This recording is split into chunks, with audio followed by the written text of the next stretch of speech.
In the world of radio shock jocks, the biggest are Opie and Anthony. These people say shocking things that border on offensive in order to entertain their audience. I refuse to sit here and think that radio has to be nice. Why? Why does radio, out of any other medium, have to be nice?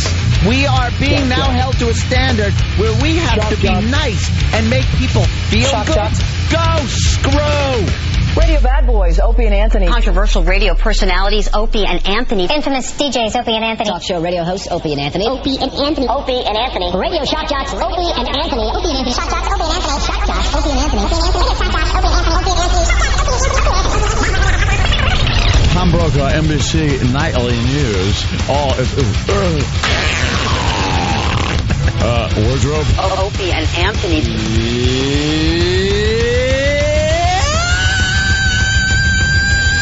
Opie and Anthony. What are you doing in death? I've been hanging a lot with JFK, and he's the life of the party, let me tell you. Why would he be the life of the party? At the party, he's the one that goes around with the Doritos, and he fills his head with salsa. It's time for people to understand these are words. If you don't like them, turn the dial. But enough of this palaver. Let's get the show on the road.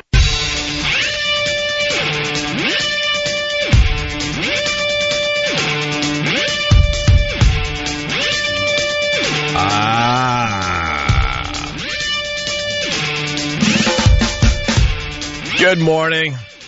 There's whispering going on over there and chuckling. And Billy laughing. Well, let's make other people laugh. All right, we'll give that a whirl. Let's give that a whirl today. Yeah, we're trying to respect your big intro for the show. Oh, yeah, this is just tremendous. Everyone just looking forward to this every morning. Good morning. I'm blinded by the new light bulbs they got in here. I can't see it. There's spots now. It's always something a little different that they try to... I don't know what it is. Bill Burr in studio with us, sitting in for James Norton.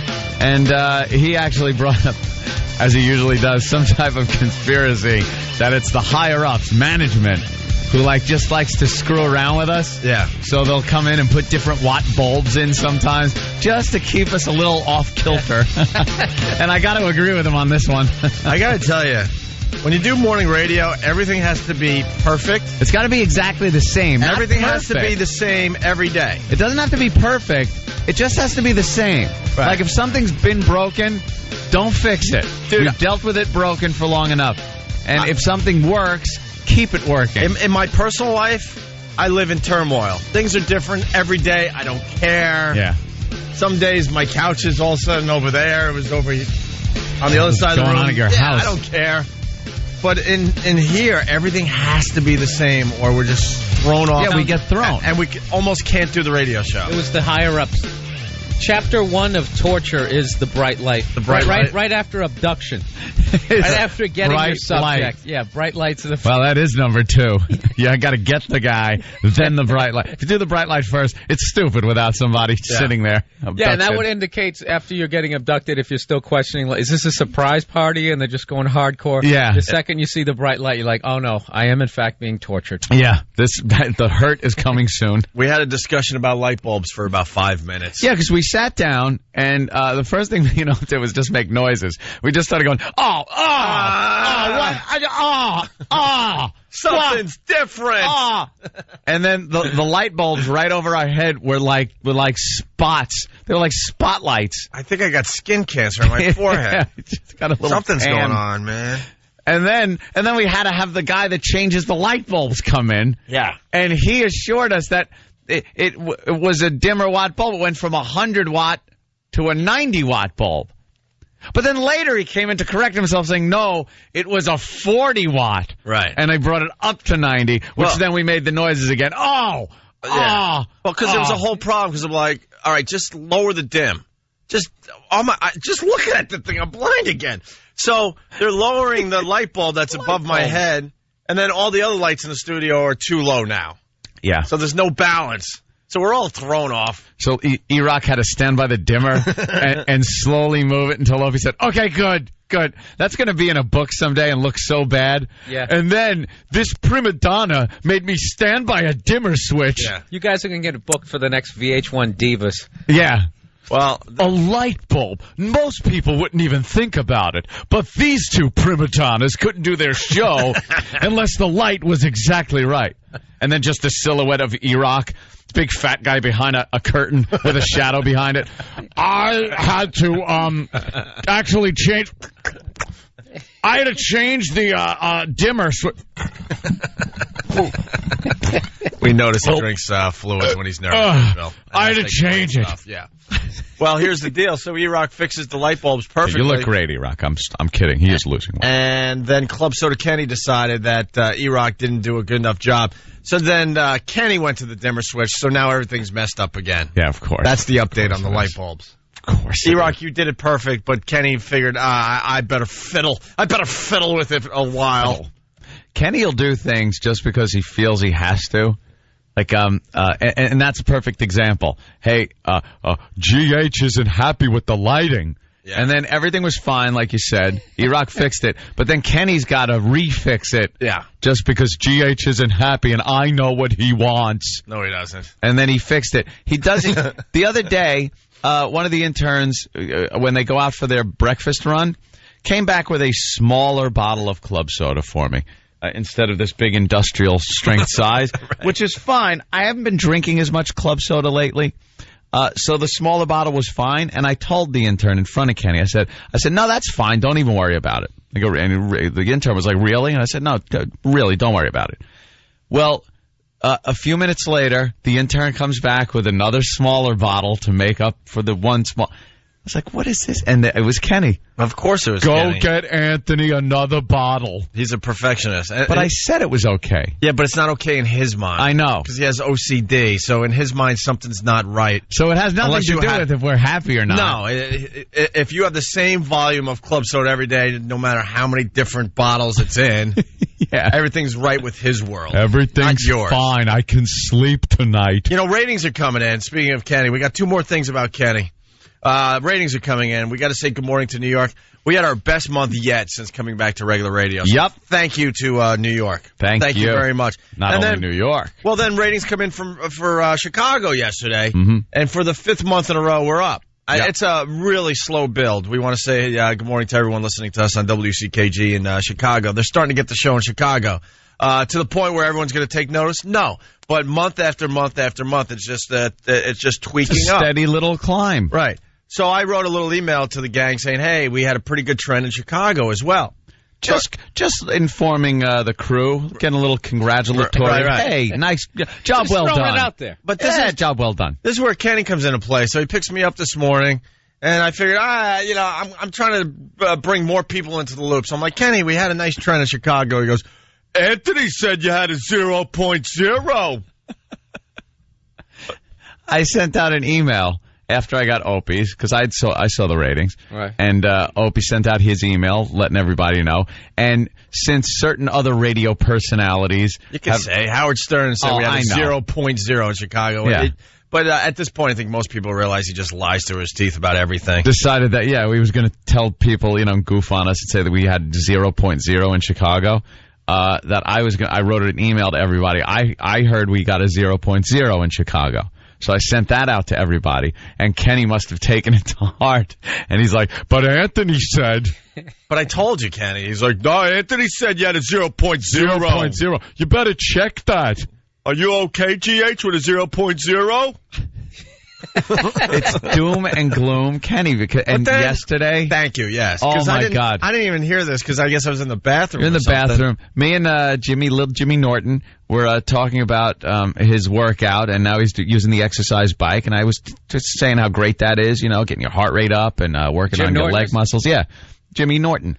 And it's one of the greatest visuals I've ever thought. Oh, I know. Just picture him on a bike. Yeah. Just getting all that anger out. That little body of his just pedaling to nowhere. His mushy back getting all sweaty. I picture Jim Norton being miserable doing things that are supposed to be pleasurable. Just son of a bitch. Like he's pedaling real fast. God stupid. Look at me. I'm still just a mess. He has the physique of a snowman.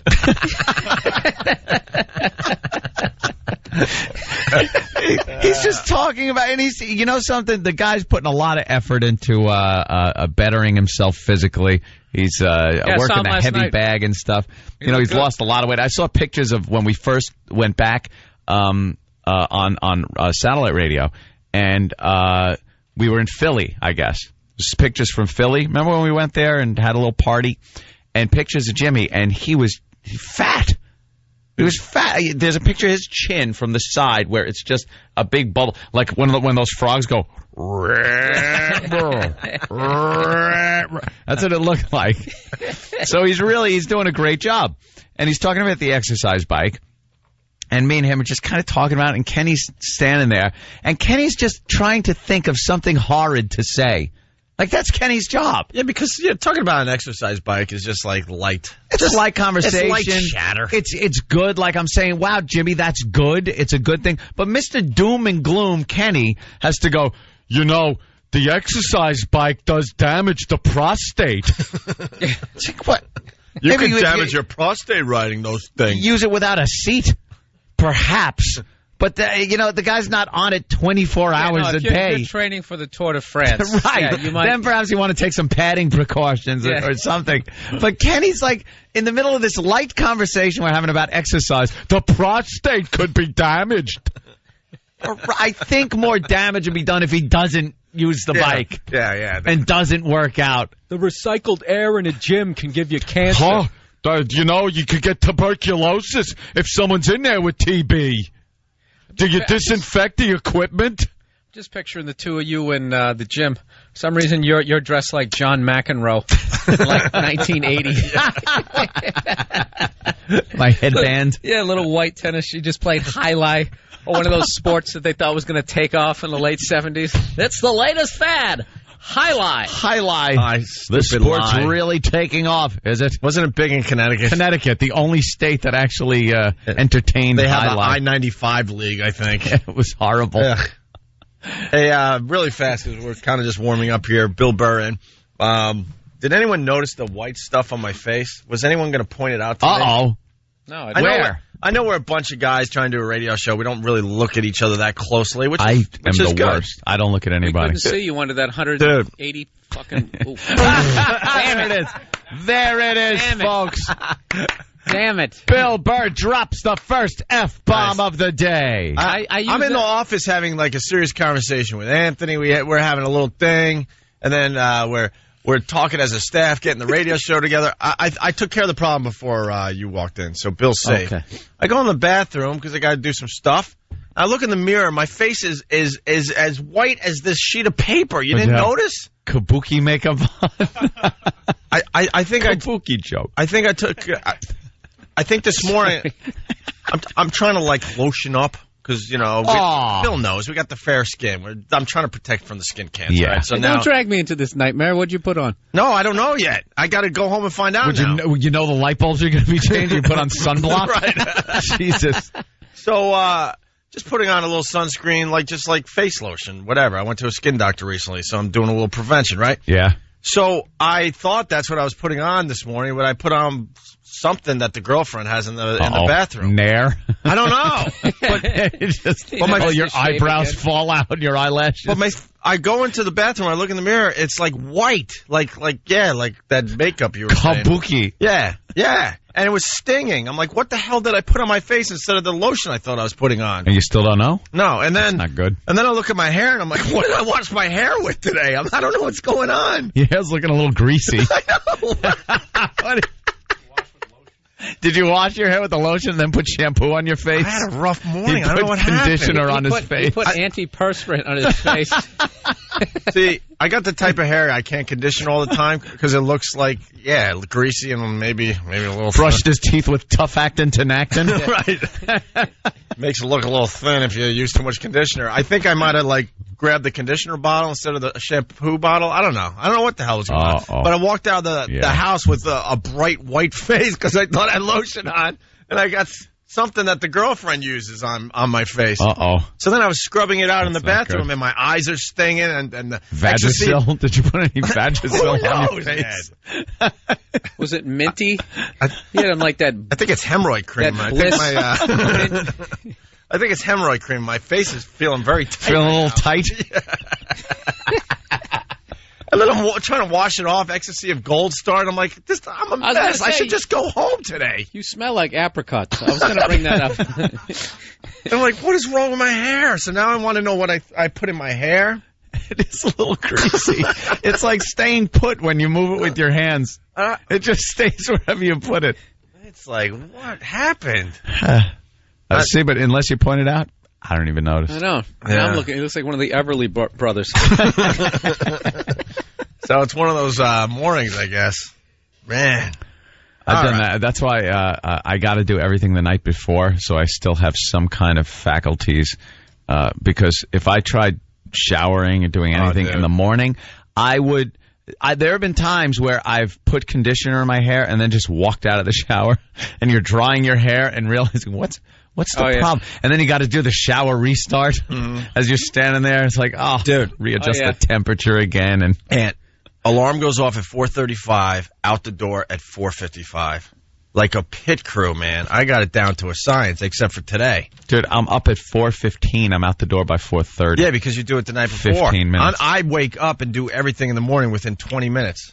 And I got to a point where alarm goes off, I'll lay on my couch I have it figured out for 30 seconds just to try to figure out, all right, I'm awake.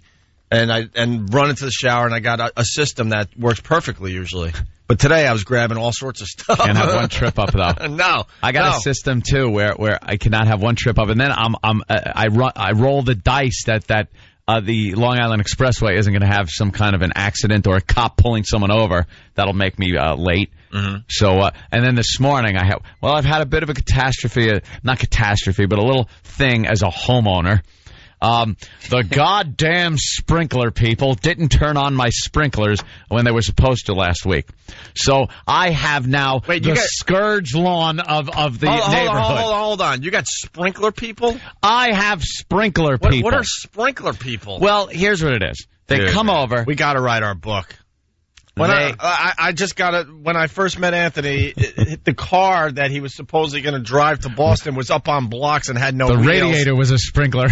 Had no wheels, and it was on blocks, Bill, in his front yard. And now we fast forward a little over a decade, and you got sprinkler people? Well, let me tell you what these sprinkler people do, which is a pain in the ass, and they should be smacked for it. They winterize your system during the winter so you don't burst any lines, so they got to drain the entire sprinkler. You know what? That's crap. When we were growing up, my dad had a sprinkler system. He didn't have to winterize it. It could snap a line in the frigid cold. They're just cold. looking for another payday. Well, perhaps they are, because then they got to open it up in the springtime, which was supposed to be a few weeks ago before this blazing heat kicked in. And we made an appointment, and they said they came over, set the timers, and did everything, and then left. What they didn't do was turn the goddamn water on. Now, I'm no idiot.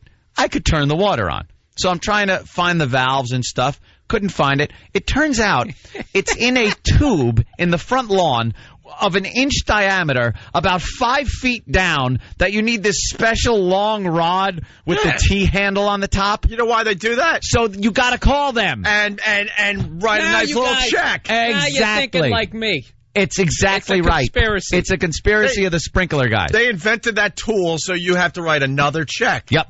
It's a conspiracy. I'm with Bill. To turn on the sprinkler. Because if it was just a valve somewhere, I could turn it. I know how to turn a water valve. Less money for So the you couldn't people, find though. it, and did your front lawn start looking like one of those California brush fires? Dude, I was afraid it was going to burst into flames. I was the lawn. Everyone else, lush green lawn. I live in a very nice neighborhood. They're very meticulous about their lawn care. And there's my lawn, looking like the Addams Family house. There's brown patches. And then my girlfriend spent 3 hours outside with the hose and the nozzle trying to just bring any life back to the lawn. You guys are like a white trash family living. I know. It's the Beverly Hillbillies is what we are. I love it, man. You know they're going to have a meeting at some point and try to get us thrown out of that cul-de-sac. Oh, dude, that meeting's already taken place. Believe me. Are the neighbors still coming over? I've heard chatter. I've heard chat. No, the neighbors have stopped coming over, and I see the neighbors try to do the right thing. Bill, they came over with gifts. I remember that. And you refused them. You turned your I didn't back. refuse or anything. I don't know what to do. I'm not a social creature when it comes to neighbors. I moved into a neighborhood where I guess you're supposed to be, and they're very nice neighbors, very courteous and cordial, and I returned their courtesy with what I can only dub as a snub. It could be interpreted as a snub, but it's not. It's just I'm kind of busy. I'm just a stupid shock jock. I'm embarrassed of my job when I'm in the paper for stupid things, so I hide away.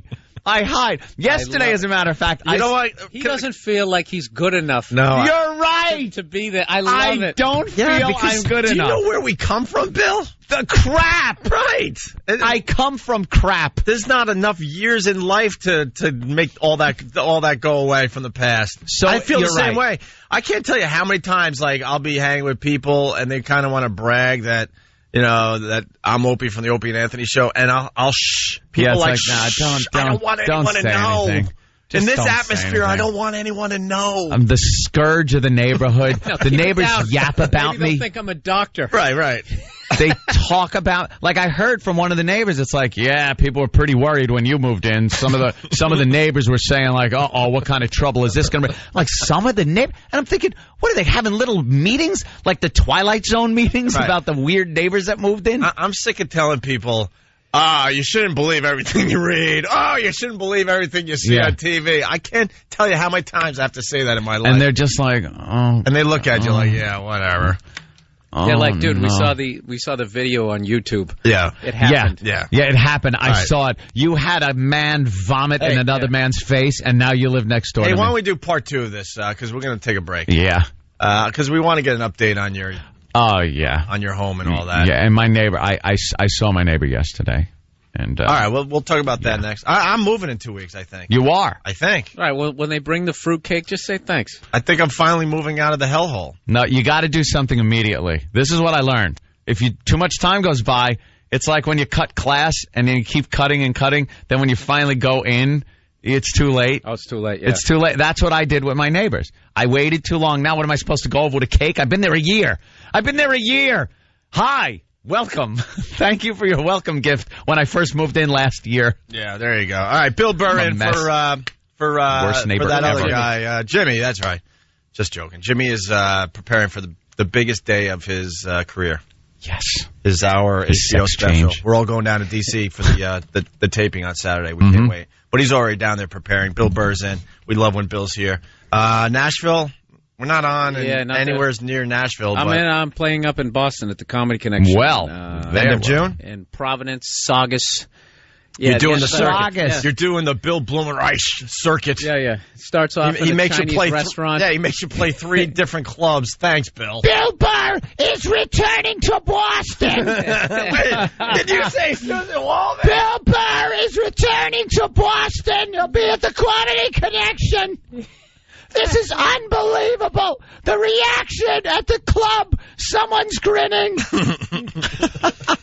Did you hear her? Oh, the lady from the Yankees, right? All right, you know what? God, she's the worst. We really got to break because we're late. Damn it. I love her. We'll play it after the break because Bill Burr is a huge Red Sox fan. Oh, is she the worst? We can let Bill just go off on A-Rod. Well, we were going off on A-Rod. Yeah. I hate the Yankees, so I'm with you on this one, Bill, big time. I think Ed's with us this time, too. Yeah, I gotta be. We'll give you the A-Rod update, and we'll do the Susan Waldman and other things, okay? Our phone number, by the way, 877-212-5762. Once again, thank you, New York. Best month yet for the boys. And Chicago. And Chicago looking really, really good. All right, it's Opie and Anthony. This is the Opie and Anthony Show. 92.3 K-Rock. Good morning. You're checking out the Opie and Anthony Show. All right, let's say hi to Carl. He wants to say hi. He's been hanging for a little bit here. What's up, Carl? Hey, Opie and Anthony. Hey, Coral. Man, I'm glad you're back in Chicago. Back in the day, you all used to come on in the afternoons with CKG. We remember that. Wait a minute. Cancel us for hockey games. Wait a minute, Carl. Our first run in Chicago was a disaster because we were preempted for minor league hockey in Chicago. You know how insulting that is if you're a radio show to be preempted for minor league hockey. There are radio guys that get preempted for like the NHL, and here in New York they get preempted because of Yankee games and Mets games and the Knicks. But we were being preempted for minor league hockey in a city that has the NHL. Yeah. Yep, they tore down that hockey stadium and built a strip club there. Wait, what happened? They tore down that stadium with the minor league hockey team and built a strip club. There you go. How big is that strip club? That's a giant strip club. That's great. What if the announcer just stayed on, during the switchover? They're the same. Yeah, they're pretty much the doesn't same matter. person anyway, so. Coming to the stage, crossing the blue line. She's stripping to organ music. To the Addams Family theme. Just some dumb thing. And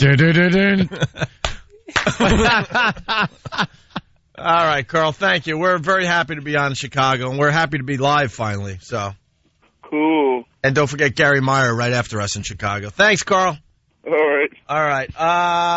Yeah, during the break, we continued, and we were talking about, shower stuff. And Billy had us dying, Bill Burr in studio. Because if you're just tuning in, I walked into work today with white crap all over my face. I thought I was putting lotion on from the skin doctor, but it had to be something my girlfriend uses that is supposed to stay white on your face. And then Aunt noticed that my hair's greasy, and we never notice each other's appearances. We've been working together for 12 years. He could come in naked, I wouldn't notice. Doesn't matter. Oh, you'd notice, my friend. Ooh, you would notice. And even Aunt's like, wow, your hair's a little greasy. Because well, not till you pointed it out. Yeah. Where you grabbed it and then lifted up with your hand, and your hair stayed there. So you look holy. He's got a halo. I don't know what I wash my hair with either. I got to go home now and look at these bottles. But I was telling these guys, my chick has so much stuff in the shower area. First of all, it's dangerous. It's downright dangerous because, like I said, I showered like 4:40 in the morning. The bottles are falling on my toes the whole time I'm in the shower. Everything's precariously perched on a soap dish. Yeah. It's like 5 bottles are doing a balancing act. When you're a bachelor, you got shampoo and conditioner in the same freaking bottle. Yeah, so you got one bottle and a bar of soap. That's all you need. That's it. You don't have the body washes and the conditioners and the glove with the washcloth on the palm. Yeah, what's that? So you can wash with the glove. Yeah, I would run out of soap and I would just use shampoo over my whole body. It smells good. Yeah. But now it's got glistening pubes. Wow, your chest hair is just glowing today. It's nice and shiny. I got a feathered chest hair right over my nipples. Well, but now I got stuff in the shower that doesn't even say if it's shampoo or conditioner. They have weird names, and you got to speak the language of these bottles. You don't know what the hell it is. There's a wash for every part of the body. Yeah. Okay, here's the bottle for the face wash. Here's our body wash. This is just for like the soles of our feet. Here's elbow wash. Here's the 20 things. Earlobe wax. And it's like, for every part of the body. And I'm just like, bar of soap. Bar of soap and some shampoo. That's it. Oh, they got to get the shower caddy. That's the first thing they do. Yeah, somehow that only stays up for 3 days. And then that plastic hook just bends and the whole 50-pound thing falls on your foot. I'm just hoping I didn't use something that removes hair or something. Yeah, nair. I'm trying to hold on to what I got, man. Eyebrows are going to be falling out, and your hair will fall out of your head. And then during the break, I'm like, what's this on my neck? I got bit or something yesterday, and it was bothering me yesterday, and I itched this thing on my neck, and like a blister pops. I got blister juice all over my fingers. It's beyond disgusting. Jesus. I don't know what the hell's happening to me today. I'm having a really tough morning. But anyway, Bill Burr, you have to tell the story. Cause it was my girl got this mint body wash. It has like the sand mixed in with the lotion. I don't know what it was. But when did they decide that sand needs to be in these products, by the way? Yeah, I don't know what it is. So I don't know. I'm just, grabbed for a bottle of it, and I put some in my hand. I'm like, it smells like mint. I'm like, I like mint chocolate chip ice cream. What the hell, I'll use this. So I start putting this stuff on, right? Chest, arms, and all that stuff, and then I start rinsing it off. and all of a sudden it hit my my Your area. Junk. Yeah, and it felt like I had put toothpaste on it. And it was that horrific moment where I was just kind of holding onto the sides of the walls, like, okay, how bad is this going to get? Am I going to be screaming in pain? It's like, this hurts really bad, and I know it hasn't reached its peak yet. Yeah. Does mint bother a vagina? Let's start with that. I guess not. I guess it's internal. Or they know where to put it, so it doesn't maybe go there. It's There's probably a only supposed separate to go watch for that. on your elbows. On your elbows. Your armpits. I would imagine it goes below the junk area. So when, You know what? I bet if I read the back of the bottle, I bet you it's just for their thighs. This is what they need for just their thighs. I know, because some chick on some island of mint, they noticed that they had beautiful thighs there. So island of mint. All right, well, and plenty of goodies for them. Before the break, we were talking about Ant's neighborhood there. Yeah, the neighbors used to love you. Well, no. I've only really met one neighbor, and they were very nice and very cordial. They brought over this like welcoming thing with food and cakes and stuff, and I returned their courtesy by pretty much doing nothing because I'm an ass. I never have been in this kind of situation before where I live in a neighborhood. I was just the guy that was pretty much trying to avoid the landlord because I didn't have rent money. That was me. I'd move into some place until I got thrown out for not paying the rent. Well, first of all, who accepted the cheese plate? It was me and my girlfriend.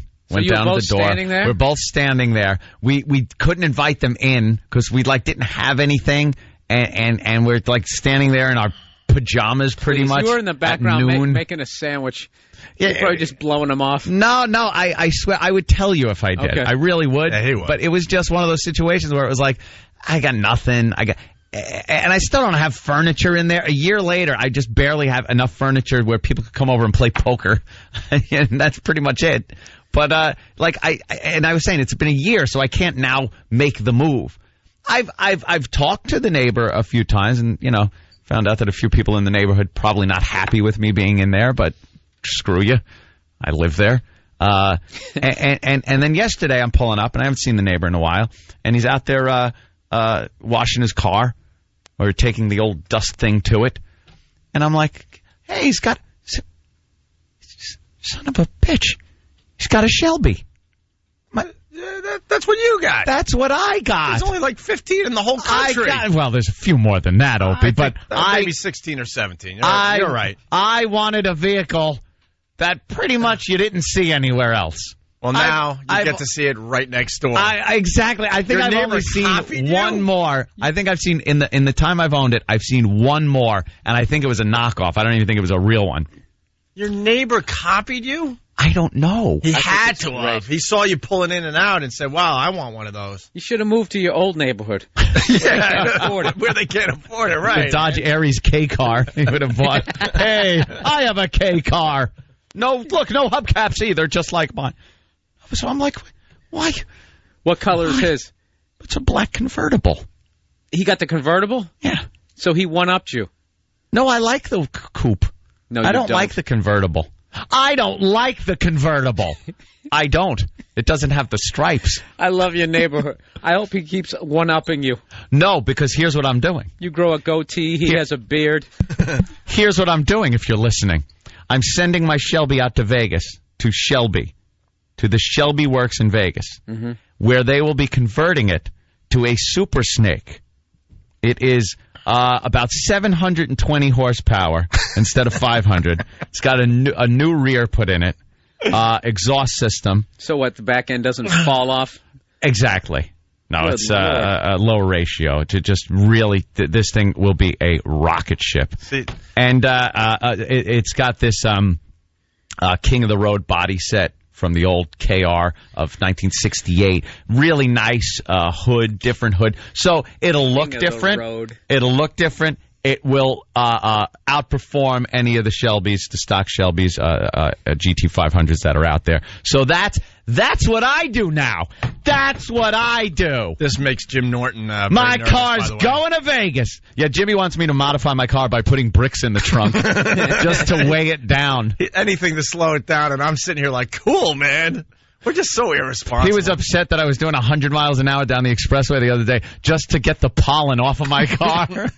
Just to blow the pollen off. And figured that at 90 miles an hour, the pollen was still sticking. Oh, yeah. So I had to see at what speed that green little mist that gets on everything, all the pollen, at what speed does the pollen leave your vehicle? You need triple digits. Yeah, you do. You need triple digits. You can go 90, but then you need the wipers. I looked. Get up to 100. Well, then that's only the windshield. That's only the windshield. I'm talking the hood. I was looking at the hood, and I'm going, all right, 90, still there. And then right at 100, whoosh, the hood cleared. Like, nice. 100. Yeah. That's when the pollen comes. So if anybody has pollen on the car, just do 100, comes right off.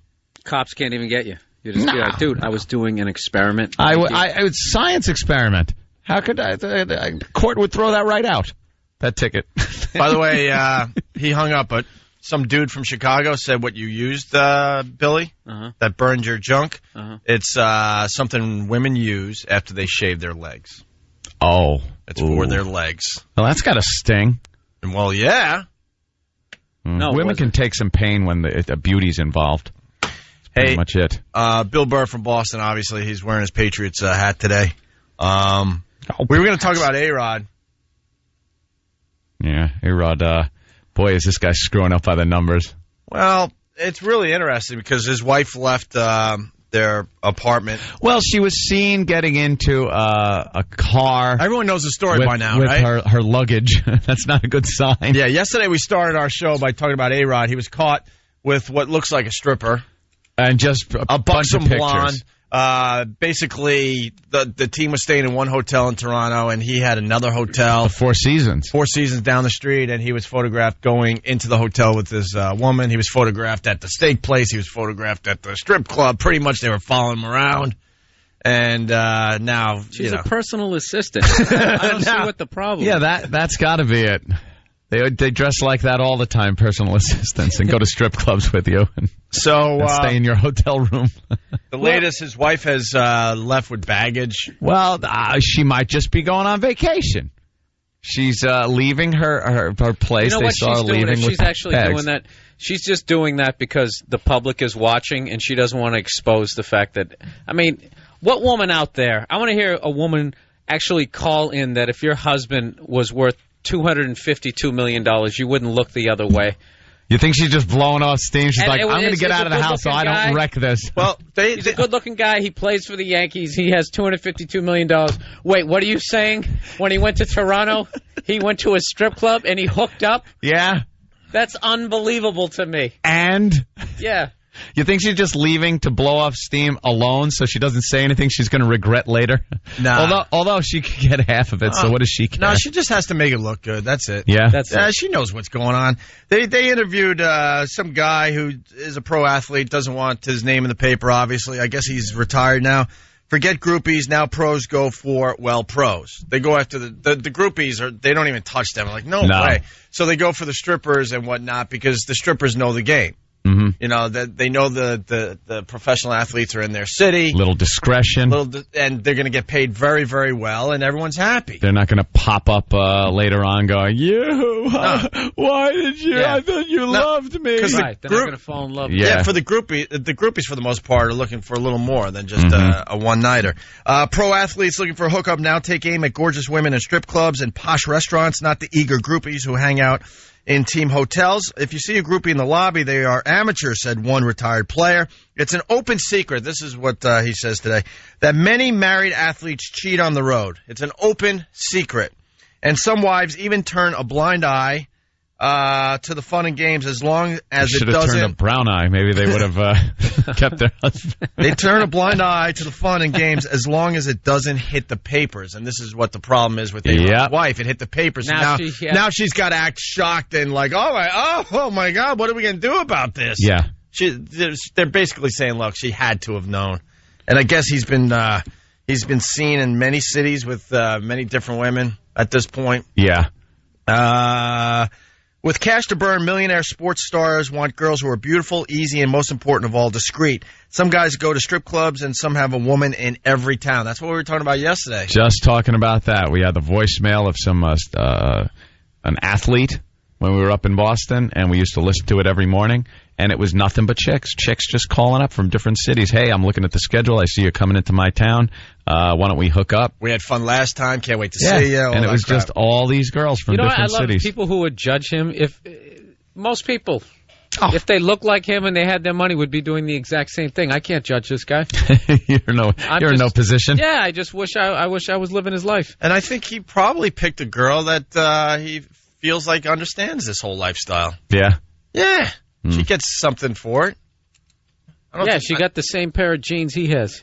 He got they got his and her discreet jeans on.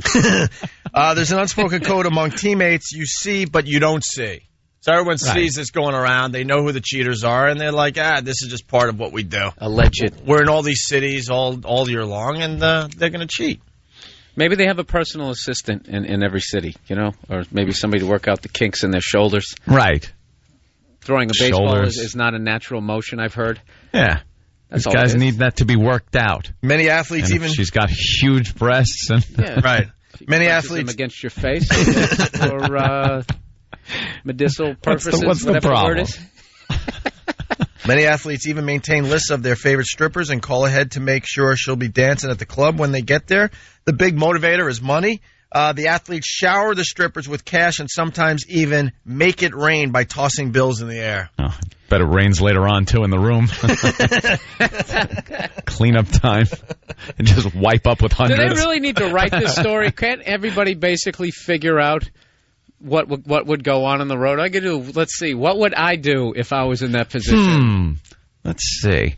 In a faraway city, rich, chicks just throwing themselves at you. I would go to the library. Right. And I would try to learn about Toronto. Study up on the town you're in. Maybe take a sightseeing tour. Go to the NHL Hall of Fame. Mm-hmm. There you go. Yeah, there you go. Go to the big friggin' needle. Yeah, exactly. The tower. It ends with this. I know the players get lonely because the wives get lonely too. Uh-oh. Said a woman whose husband is a Major League Baseball player. It's a sacrifice for everyone. Is that an unspoken secret thing? Whatever they called it that everyone knows about? Are the wives doing this, you think? That's what that lady. Maybe when look, he's getting a little something on the road. Well, guess what I'm doing when he's on the road? I'll tell you one thing. When you're sitting there watching your husband or boyfriend playing a game in a city that's far away and he's on television live, you know he ain't walking through the door. Yeah. So you can pretty much do whatever you want.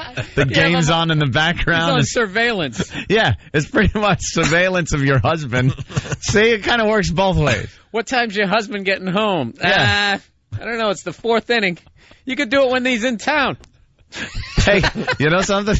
The same thing could work for radio, couldn't it? I know, right? By the way, we ought to just roll tape and walk and go home one day. Oh, yeah, see what's going on. See what's going on. Wait a minute. Hey, that's the whole other side of this thing that they never bring up. Right. Like, as far as the I'm not even talking about professional athletes. Just the amount of women out there that they're screwing around. It's just I don't know. Women has the rep women have. It's a great rep. Yeah, just the heartbroken left. Poor thing, and the guys out there like A-Rod's out there and stuff. But who knows what anyone else is doing? Like I said, they know where their husbands are when they're coming home. She's hooking up with the doorman. Could be anybody. Well, there you go. The front page of the Post. A-Rod spotted with this blonde in 5 different cities. Exactly. So it looks like 5 different cities. Looks like he's flying her around a little bit. She's a favorite. And the wife had to know. Come on. It's a personal trainer or a personal assistant. Yeah. There's whores in every city. There's no need to fly one in. You know how the wife knows, by the way? A really good personal assistant. The wife knows because I would bet another player on the team probably took the wife on a road trip. That probably happens from time to time. Oh, would he just be scorned by the guy? Of course, the wives all talk, and she's probably the one that, got her ear and said, look, I don't want to be the one to tell you, but I was in Kansas City, and You think the players kind of confide in the wives so as to make it seem like they're not doing it? Well, hey, you know what, Jeter? Let me. Don't say anything. They're laying in bed, and then a guy could say to his wife, "You know what Jeter was doing the other night? There's this blonde. He said, 5 different towns. The same blonde girl is with him. Oh, really? Yeah. Yeah, but Terrible.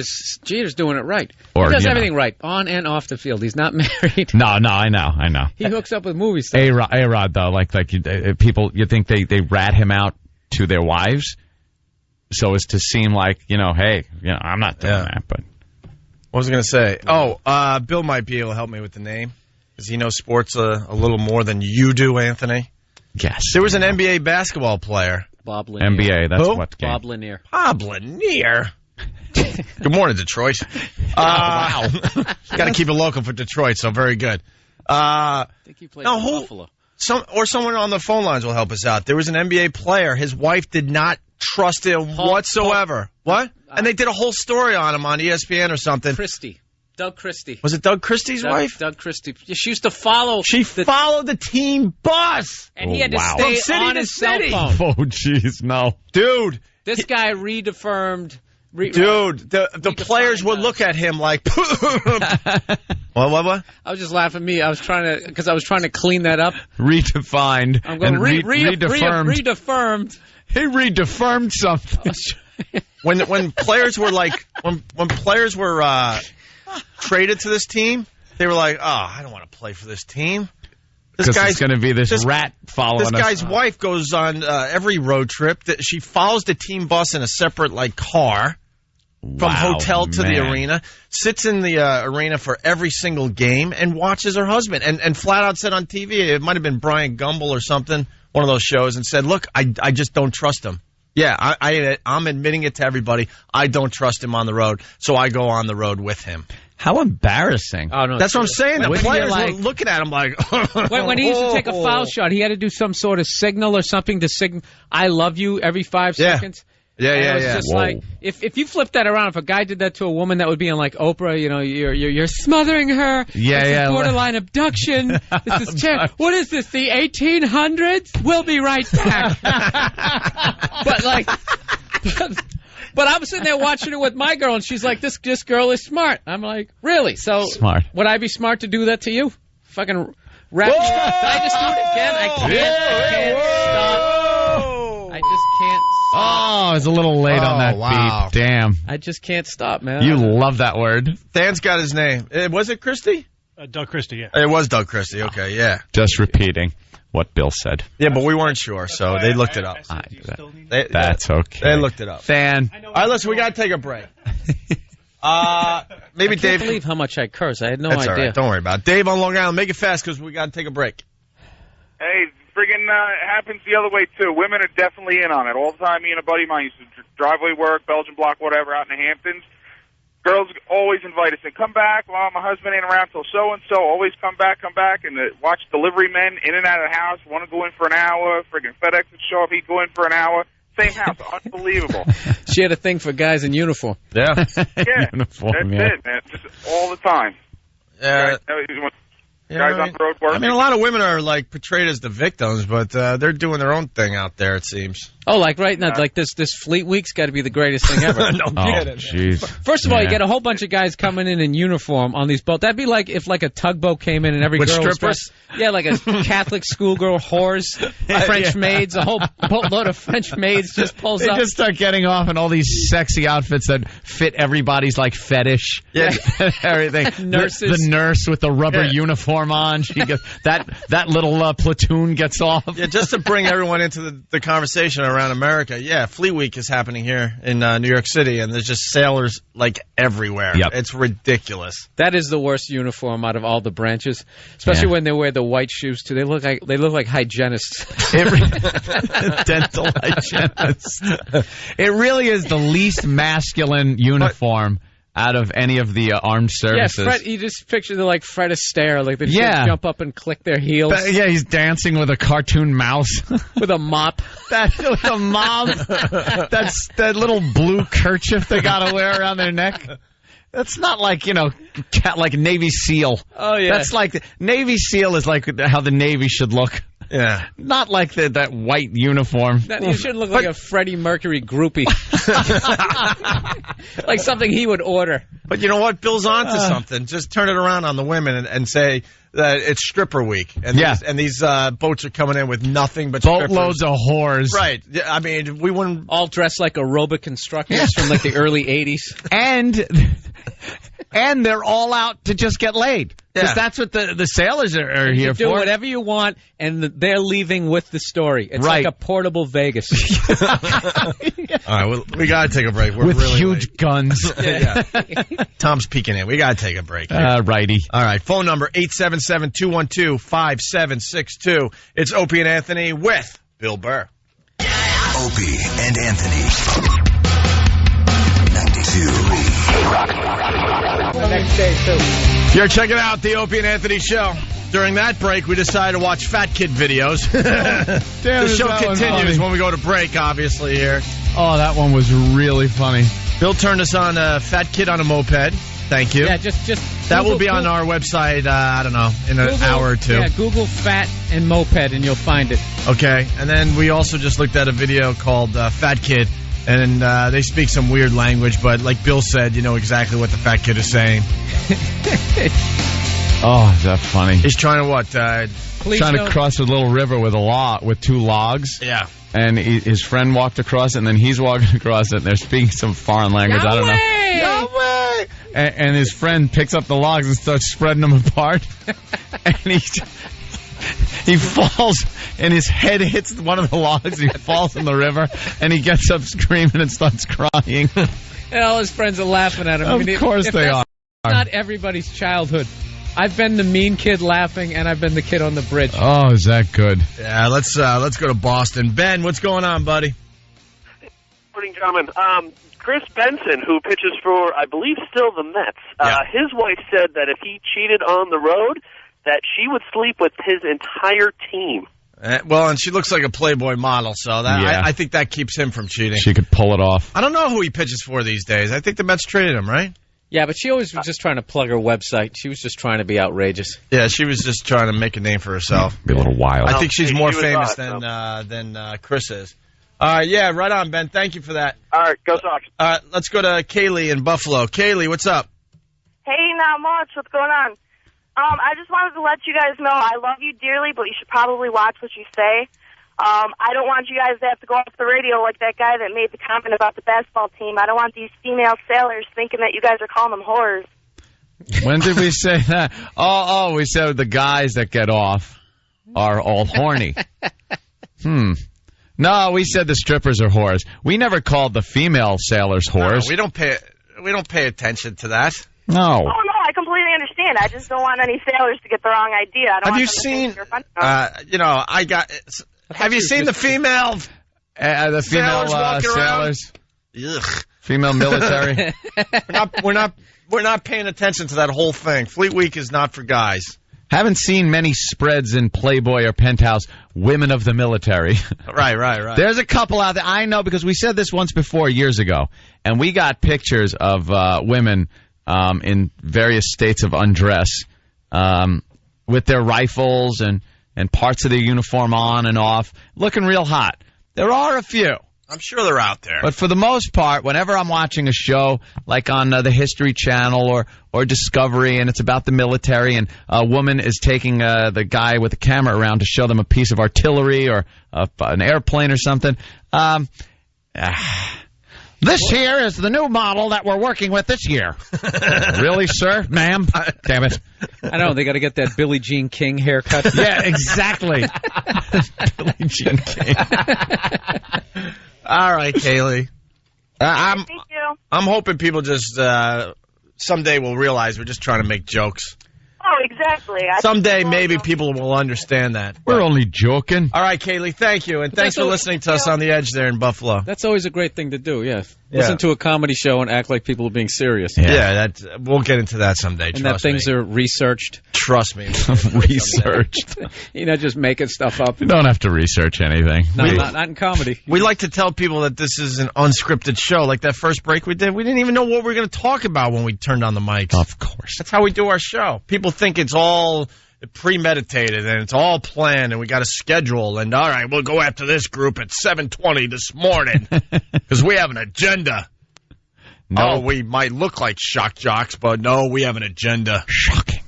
Let's say hi to Big Daddy. Listening, where are you listening? In the city here? Big Daddy.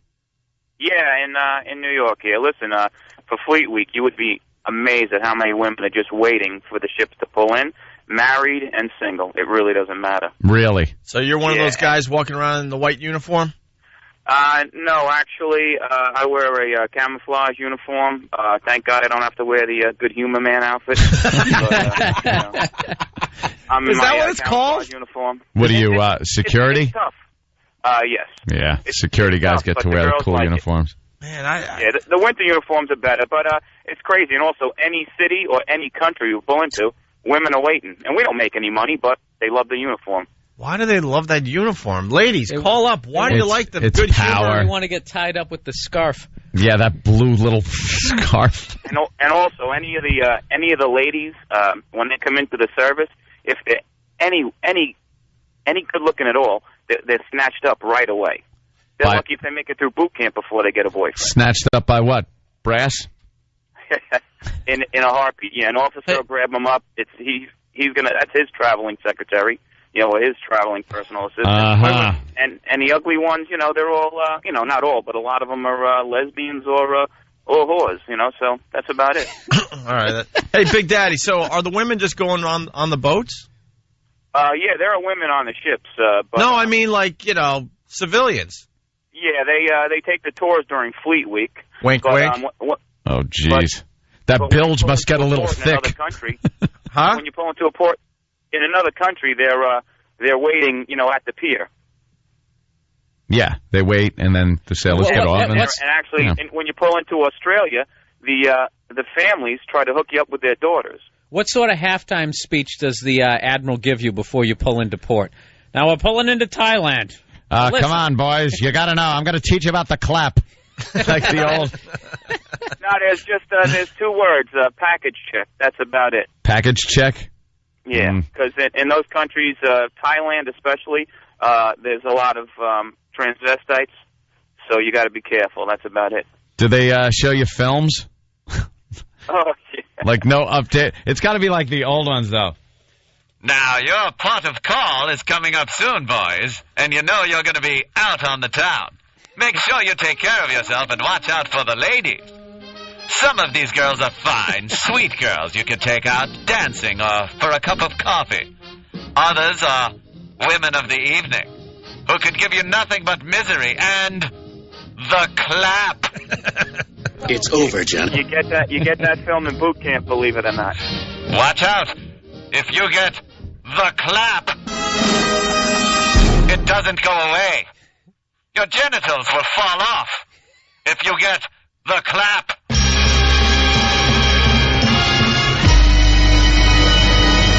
They got to give the example of the good sailor and then the bad sailor.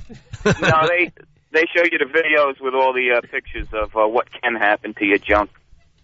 Oh, really? Yeah, yes, they do.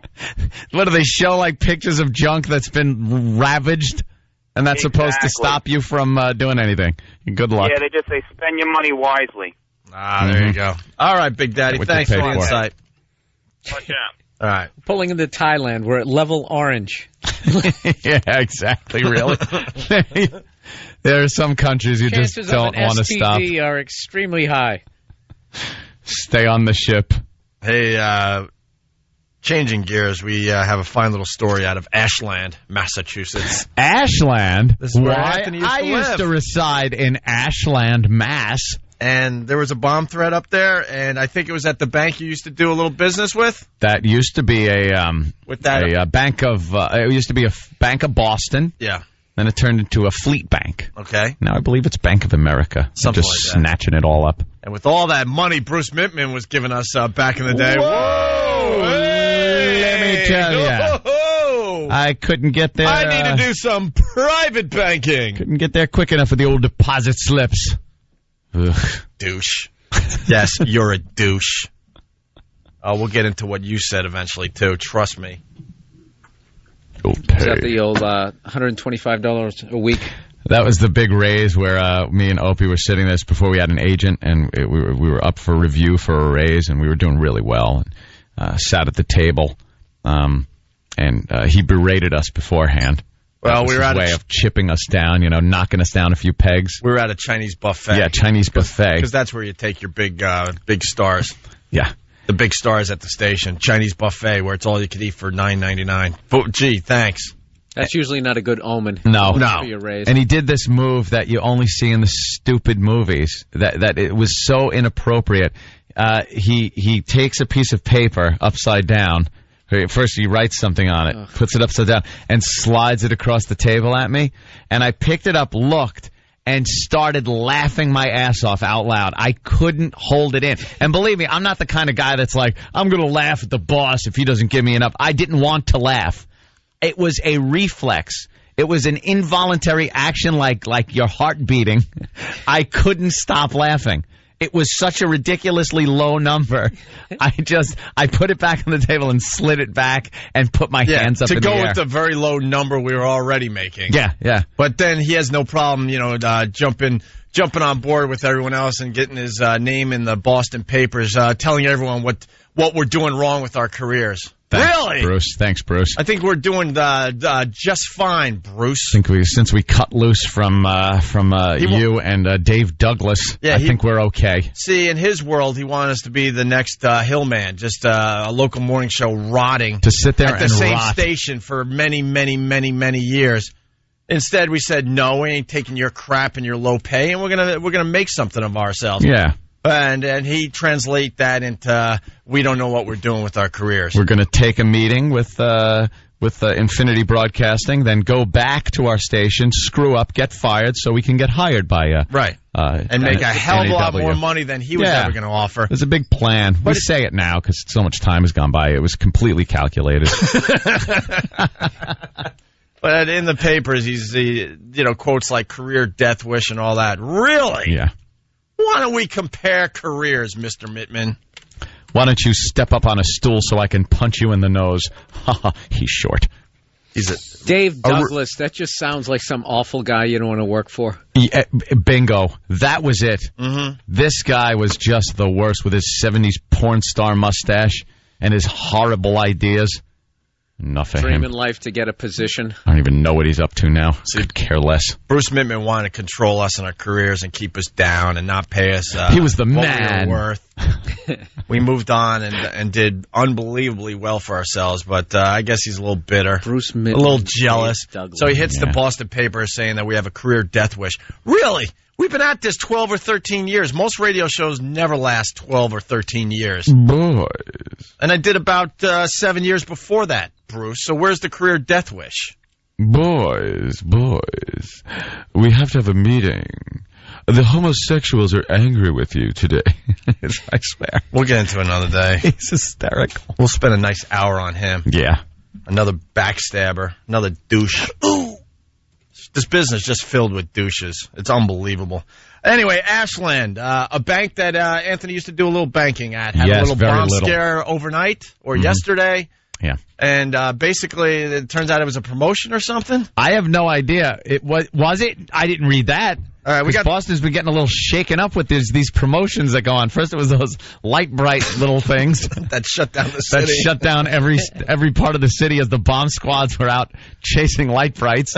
And now all I heard was a bomb threat at a bank in Boston, and it turned out that a picture of an old-fashioned type ball cartoon with the fuse coming out of it bomb was faxed to the bank. And it said something like the countdown begins or something like that. And then it was like it had a lighter or something ready to light the bomb. Yeah. Well, the Boston police quickly faxed over a picture of their bomb squad, which then diffused the situation. Here's the story. Well, employees at a bank in Massachusetts were in a panic when a picture of a bomb came over the fax machine. They notified police, who then evacuated the area, but it was just one big mistake. It turns out the fax machine malfunctioned, and only half the transmission came through. It was actually a promotional ad for the bank's upcoming Small Business Commitment Week. Now, bank officials say they regret using a picture of a bomb in the ad. I bet they do. I bet they do. It was the bank's own promotion? Yeah. The video's great. The whole bomb squad was in the parking lot of this strip mall in Ashland. Yeah, I remember going there. A bomb looked like that. That's like the cannonball with the wick coming out of it. Yeah, it's Spy versus Spy bomb from Mad Magazine. Sure, yeah. That is the typical bomb. They usually look like a backpack, don't they? Yeah, that goes hand in hand with the bag with the money symbol written on it as the crook runs from the bank with it. That is the dumbest bomb. I have a bomb. We used to eat breakfast or lunch before the show at that strip mall. Remember that guy that used to make the sounds? Oh, that guy? Yeah, that was in that same shopping center. Oh, my God. I forgot all about him. I haven't thought of him in like 10 years. Such fun. Yeah, whatever. Another story for another day. Yeah. It was just some guy that used to, we would eat, and we figured it was a fluke the first time. We were laughing, but he'd come in there like every day, a little diner, and it would disgust me so much I couldn't eat. Couldn't go there to eat anymore. Remember the big, like, goiters he had on his head? He had big goiters on his head, and he would just go...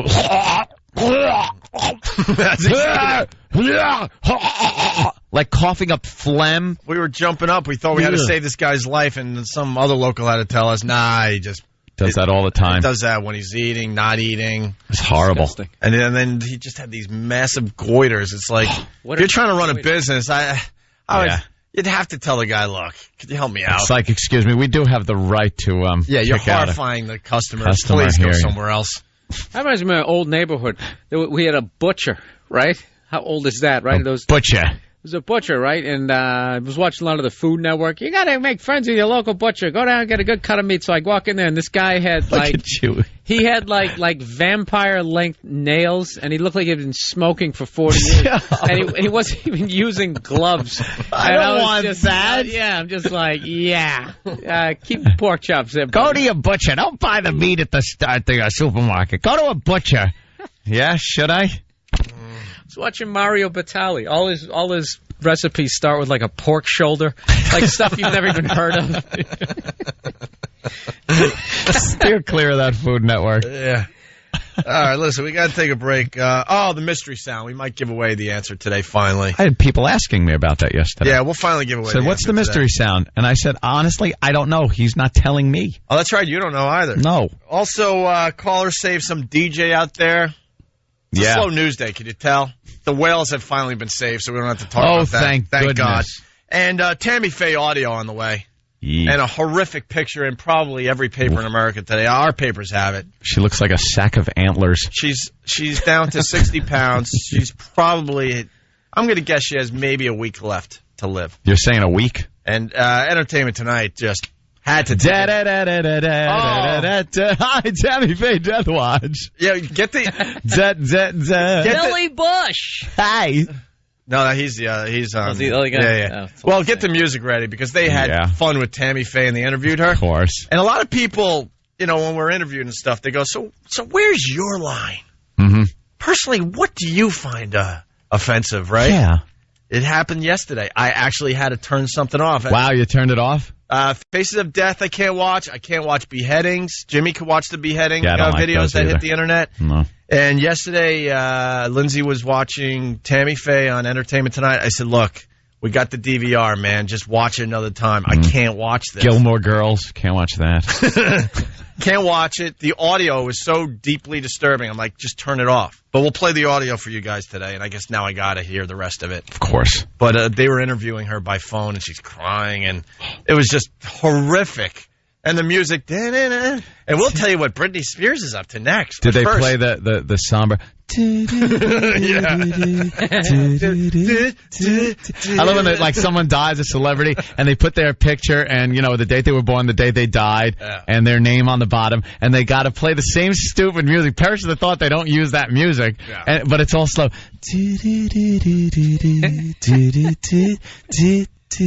We bid a fond farewell. Well, it goes back to our old bit about the Brady Bunch. They had so many different versions of their theme. Yeah, there was what was going on. Just adding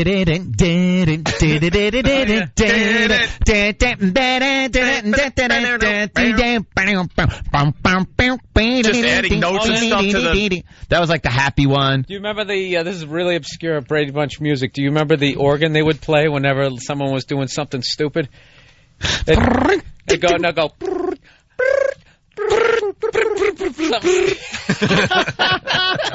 That meant Bobby was putting too much soap in the dishwasher. Yeah, there was, here, this one. It's like happy. That's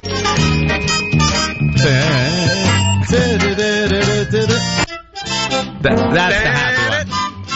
That's happy. All's good in the Brady house. Yeah. Where's the xylophone one? Here it is. Yeah. Yeah, something bad's happening. That's something bad.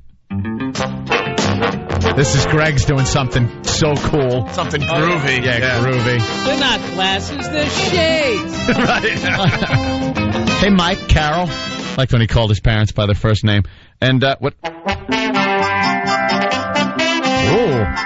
And what about sad? There you go. That's when Mike Brady told the kids he was going to be going to the hospice for a while. Might not be coming back. Right. Me and your mom are going to start sleeping in separate beds. Separate beds. Your mom found out a secret about Dad.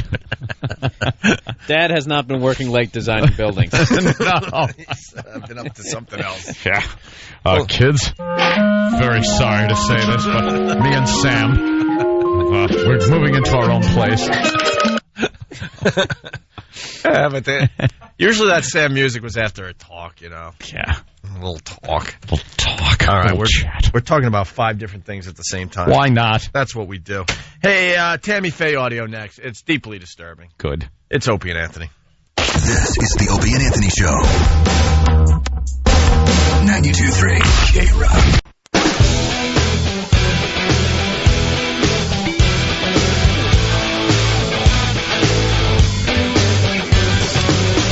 Good morning.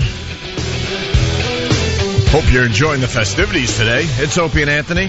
The ONA virus spreading across America. That's interesting. What happened? Well, people on Pal Talk, we're on Pal Talk. You could look in on us in the studio. Bill Burr's on there. Hi. Give a little wave. Is that girl dead? That's exactly what I'm looking at. Someone's saying yell at Sharky Girl 70 because she's either dead or sleeping. Looks like she's sitting on the floor next to her bed with her head tilted onto the bed and a bag behind her. Hey, she's sleeping. Is she breathing? Why? Oh, my God. I just stopped breathing. You see her breathing? It looks like her chest is going up and down a little bit. Yeah, it is kind of, She's just out cold. Hey, Sharky Girl! Wake up! Wake up, you big-breasted animal! Someone's saying she was convulsing earlier. Is this What's real? Is she having a seizure? All right, what's the deal? You guys messing with us today on Pal Yeah, what Talk? are you doing? Back and to the left. Shock jocks kill over the internet. News at 11. Someone's printing on there. Hey, man. No. Do we know anything about this girl? Seriously. Now we got a situation here. She's not dead. Whatever did that to her is definitely line of the day. Yeah, that's it. If you kill somebody on Pal Talk. That's it. Line of the day. No, her breasts seem to be heaving a bit, but all right. What do we know about her? What do we know about her? Was she moving earlier this morning? Yeah, what was she doing? Oh, man, this Pal Talk is creepy. Did she pass out? I don't want to be looking into other people's lives while we're doing a radio show. She's dressed in, like, clothes, and she's sitting... She's got kind of like a summer top leaning on the bed, and very uncomfortably, her head is tilted way back into the side, and her head is kind of laying on the bed, but she's on the floor. Why isn't Saddam after the hanging. Yes. What is she doing? She is breathing. You can see like her her boobies like heaving. Her arm, the focal point here. Could it have been murder?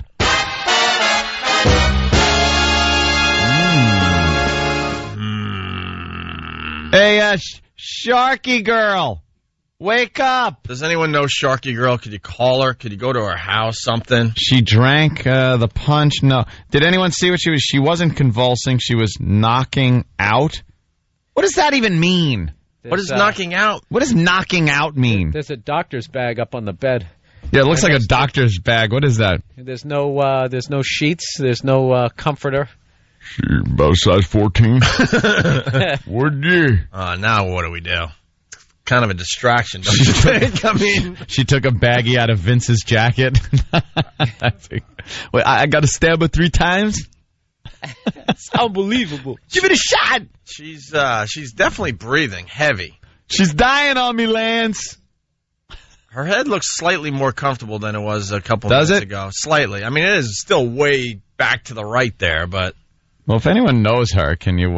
could you give us an update? Call her? Could you guys figure something out on Pal Talk? She's been moving since we started watching her. Yeah, well, she could move right up until she stops moving. Yeah, we understand she's moving. We have figured out that she's not dead. Yeah. That's good. But it's kind of odd that she's sitting there. Is she just passed out? Did she drink last night? And why is she, not on her bed if she's tired, you know? Yeah, really. Look, Pal Talk, you got to take care of this. We got to entertain America. Yeah, we can't deal with people on an individual basis. Mm-hmm. Wow, man, some guy was there. He'd do unspeakable things. All right, keep her... Make sure she's okay. Keep her window open there so we can... Yeah, I'll keep an eye on her. We'll give the listeners an update, but we got this girl. Her name is Sharky Girl. She's on Pal Talk, and she just passed out on the side of her bed. And it doesn't look like she passed out because she's very tired from working a couple jobs. Something's going on there. Well, the camera is on her, which is a good sign because she wouldn't be, if you just saw her foot. Right, that would be bad. Yeah, so perhaps she was sitting there on the computer and just kind of fell asleep. Maybe she's tired. Doug from Fort Drum, New York. And just minimize the window and it all just goes away. Yeah. All I got to do is click that red X and her problem's gone. All of a sudden she's a person far away that I don't know. I hate new technology. Now we get to see the listeners as they're listening to our show. Passing away. Who knows what's going on with this one? Yeah, this is like a mystery. All right, we'll just keep her window up. We'll keep an eye on her, I guess. Maybe someone out there could do something. Do we know where she lives? I don't know if she's just sleeping. No one knows anything about these Pal Talk people. Really? You don't know where they live. She's sleeping. What they when you do. die, you always have a really severely awkward sort of laying there. Yeah. Like your legs, and I guess you can't see your legs. That's a little awkward, though. That's but her did body... you see that picture of Phil Spector, the girl that he shot? Did you see that picture? Oh, yeah. Yeah, she's sitting in a chair. Your body does weird things after you die. Her legs were bending backwards at the knees because she was stretched out in a chair with her feet on the ground and her legs were straight. And I guess the weight of her legs started making her knees bend the other way. And they were turning blue. They were all blue, her feet and legs. And she's just sitting there with a gunshot wound to the mouth. Well, this girl isn't blue. She looks like my dad at about 11:30 at night. Wow. Passed out in a... You go back to that, E-Rock. Her body is starting to tip, isn't it? It's starting to tip. She could be out of frame soon. Toward her right.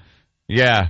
It's slowly moving to the right. Her face is going to be off camera in a little while. Yeah. She's moving like the sun. Really just really you can't slow. really notice it as it happens, but after a few minutes you notice. Her body is setting to the floor. $20, she does a face plant on an end table. Oh, would that be great? Oh, my God. What do we do? Seriously, is there anything we can do? Yeah, our show. Then we just watch her. We don't need any more problems. What can we do? Seriously. Maybe someone out there knows her? No. All right. Well, look. You're just powerless. You could just look in on people, but you can't help. I love this Pal Talk. Someone's saying call 911 and tell them what? Tell them what? We don't even know where she lives. We don't know anything about her. What are they going to do? They'd come here and minimize the window. Right. Problem solved. Right. Well, in this situation, we have figured out that all you have to do is minimize the window. Point and click. All right. Her body's slowly moving to the right. Really slowly. You can't even tell it's moving. She's got ample boobage. Yeah. I mean, I'm just commenting. Someone is suggesting maybe she's just listening to Stern. That's all it is. She fell asleep. Very good, whoever came up with that on Foul Talk. All right, Tammy Fay. We'll keep an eye on her. I don't know what else to do. Nice segue. All right, Tammy Fay. I don't even want to play his audio. It's brutal. Is it that brutal? I think it's brutal. We all remember Tammy Fay. She was married to that Jim Baker. Yeah. And he was the religious guy who got into a lot of trouble. And isn't he the I have sinned against you, my Lord guy? Or was he the other? Swaggart. No, that was Swaggart. I can't keep track. He was the other religious guy that screwed up. He was taking money and everything. Yeah. And she was always the cheery, overly made up. She had a lot of eye makeup and those big eyelashes. And everything was fine and dandy. And she would cry, though, a lot. Yeah. Everything was fine. She'd be saying, No, things are all better and everything's fine and it's just going to be wonderful. She's just crying. And the mascara starts running all over running the down place, her face. making her look more like a clown. Yeah. Well, Entertainment Tonight, because, they're very responsible. She's got the big casino. She's got That's lung what it is. cancer. The big C. She should have died months ago, by the way. Yeah. She's been on Larry King for the last time, I think 5 times. Or is that just a personal opinion? Say, No. She should have died months ago. Aunt, she's down to 60 pounds. You try living. Nice. Oh, I mean, that's at terrible. 60 pounds. Yeah. So Entertainment Tonight, there's no reason why this is on TV, by the way. They're just exploiting it like we're, I guess, going to do the same 60 thing. pounds? But at least we'll admit we're exploiting it. This is like something that is so creepy. It's like, driving by a car crash. You kind of got to watch, right? You kind of got to look. Yeah. But the Entertainment Tonight makes believe they're doing the right thing, whatever that is. I don't know. Yeah. And they did a phone interview with Tammy Fay. The picture is in our papers today in New York. It's disturbing. And were they being subdued or were they being the happy, cheery? Subdued. Did her head just fall back more? Yes. Oh, okay. I'm really distracted. It's very distracting. Oh, thank God. What? Marissa just checked in. Yeah. So now I don't have to look at the dead girl. I can just look at Marissa. Yeah, tell her to get naked or something. We need some help here. Something, this girl, what is going on with this girl? Oh, my goodness. Oh, yeah. That's terrible. I don't know. She's definitely breathing. I would And her body's slowly moving to the right. I mean, she is out. Yeah. I don't... She is out. There's nothing really to do. No, she's dead. Oh. She's not dead. A victim of the modern age. Poor girl. But She was very badly raped, you see. You see? Steve is contacting Pal Talk. Good evening. She's probably just passed out. That's I hope. That's a deep sleep right there is what I'm getting at. Why would you do that like on the side of your bed? You would get in bed if you were that tired. So something else is going on, in my humble opinion. Anyway, Tammy Fay. 60 pounds. Someone suggesting I just bounce her from the room. What are you, nuts? You are banned. Don't sleep during our show. It makes it go away, though. Yeah, it does. Bounce her. Oh, that'd be awful. And find out there was a problem. This Pal Talk was a lot of fun until today. Shock Jocks could have helped, but chose not to. We're trying. I don't know what to do. Steve's contacting Pal Talk. Maybe they could figure something out. There's nothing they could do. All right, so Tammy Fay. You ready for this? Yeah. All right. Here's Tammy Fay, 60 pounds. Probably should have died months ago. She's got lung cancer really bad. She's got a week to 2 weeks left, maybe a month. Wow. Maybe.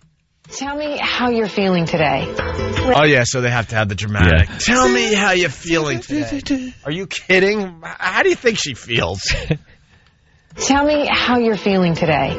Well, today is kind of a rough day for me. I have really wonderful days, and I have really bad days. I'm having a little hard time breathing. Well, yeah. I'm really having a hard time breathing. Old chop meat lungs is having a hard time breathing. No crap. No kidding. Do we really need this on our TV last night? Like, what are they trying to accomplish? That's what I think. That's what I try to think out when I'm watching this stuff on TV. Because we'll openly admit that we do stuff just because we know it's like, it's a good listen. Yeah. You know, we're not going to make believe we're trying to get something accomplished.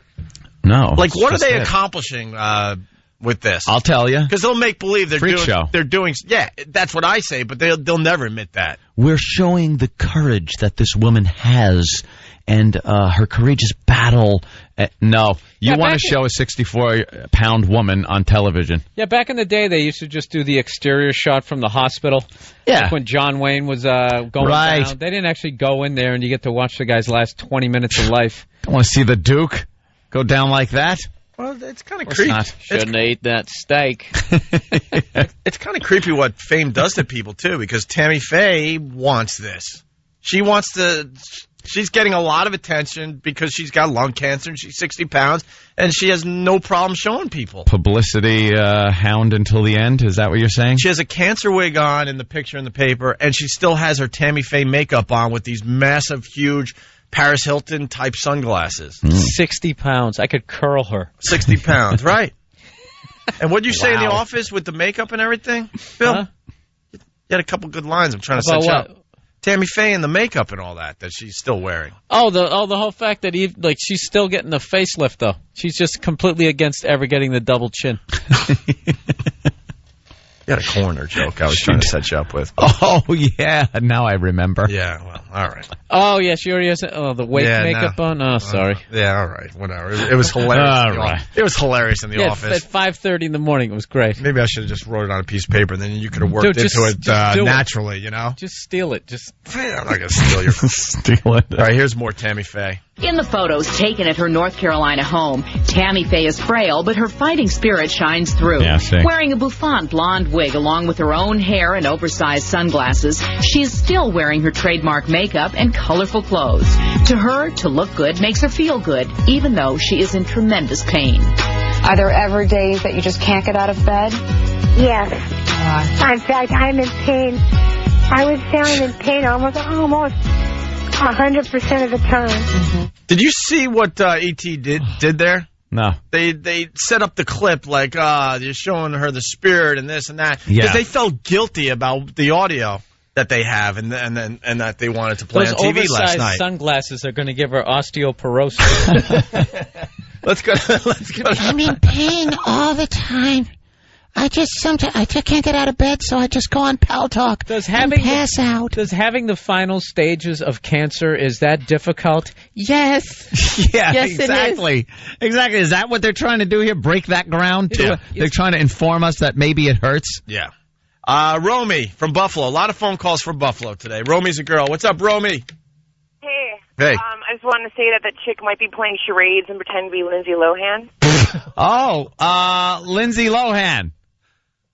She's not moving. She's not putting her finger on her nose and going, on the nosy. Yeah, if you're just tuning in, we got a girl on Pal Talk. We love Pal Talk. We get to see the listeners as they listen to the radio show. We see what's working and what's not because all of a sudden a bunch of people start laughing on a screen. It's kind of creepy. But one of the screens is this girl, Sharky Girl. Sharky Girl. And she's passed out with her back propped up onto the side of her bed with her head in a position that I don't think heads are supposed to be in. And she's in a very deep sleep. We can tell that she's breathing. But we're kind of disturbed by this whole thing. She looks like an audience member at every late show. I've done like the third show Saturday night. How you guys doing? It's just somebody just slumped over. Leave it to Steve from Bayshore. Yeah. She's pretending she's one of the Goebbels kids. Our resident Nazi, Steve from Bayshore. That's horrible. Take this tablet. So... Yeah. We're doing whatever we can, which seems to be not much. Wake up, Sharky Girl! Wake up! Time for work! She kind of moved a little bit when you did that, I think. Hey, wake up! Wake up!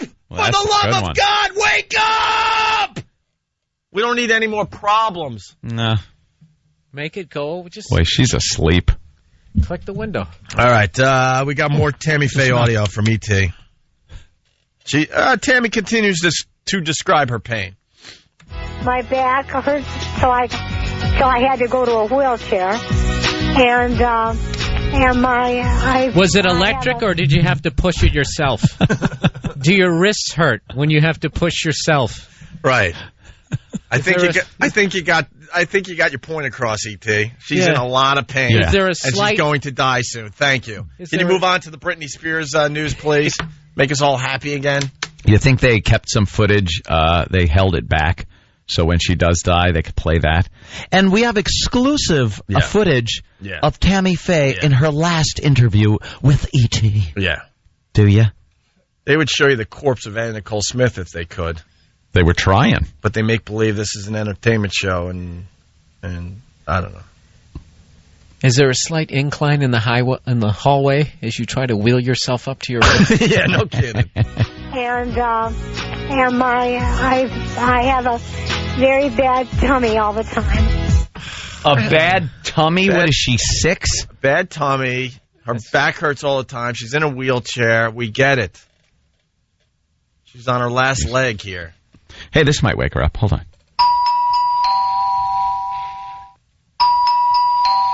Someone's at the door.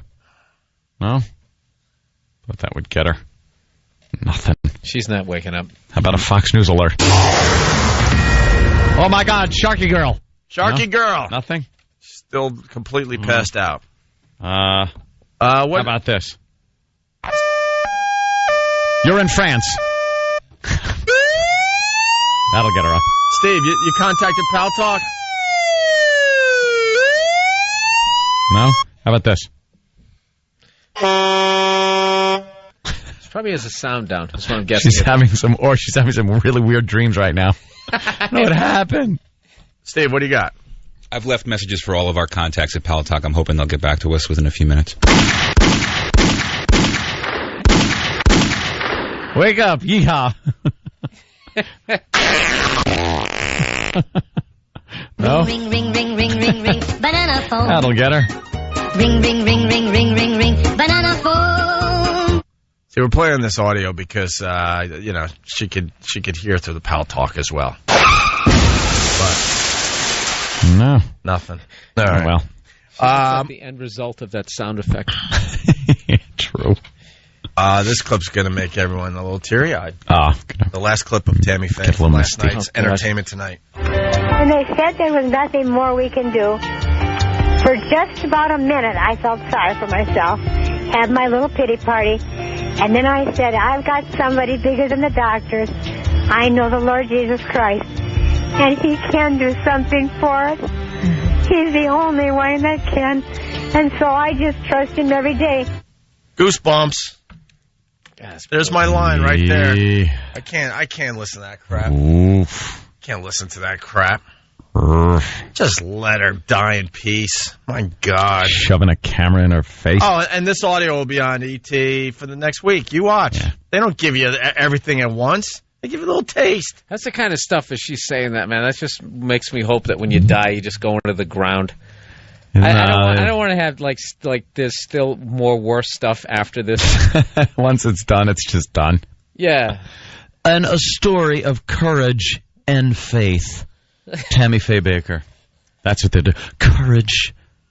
All right, we got to take a break. Put me on the ground. Yeah. And I don't need to be judged. You don't want to be judged or anything. Come on, I already know I'm a piece of crap. Just. By the way, I'll be fertilizer. Just toss me in a ditch on the side of the road. That's it. Done. No more crap. I can't even deal with that. I got to meet another dude after this, and then just carry on and do more stuff. And continuing. What are you going to go to more gigs in some little city somewhere where you don't want to be? Or even if you make it to heaven, we just for every day. Isn't this great? I can't believe how great this. Yeah. What would be the best thing that it could be? That eternity would be worth it. Like, after thousands of years, you're still going, dude, how fantastic is this? It's been 10,000 years, dude. Yeah, but this is great. At some point, you would get sick of it. That same way, you just no matter what it is. One day, you'd be standing on a cloud with another angel just going, I can't do this anymore. I can't. I really think of the greatest scenario possible. You're right. After hell for 50,000 years. Right. Like, for a million years. Right.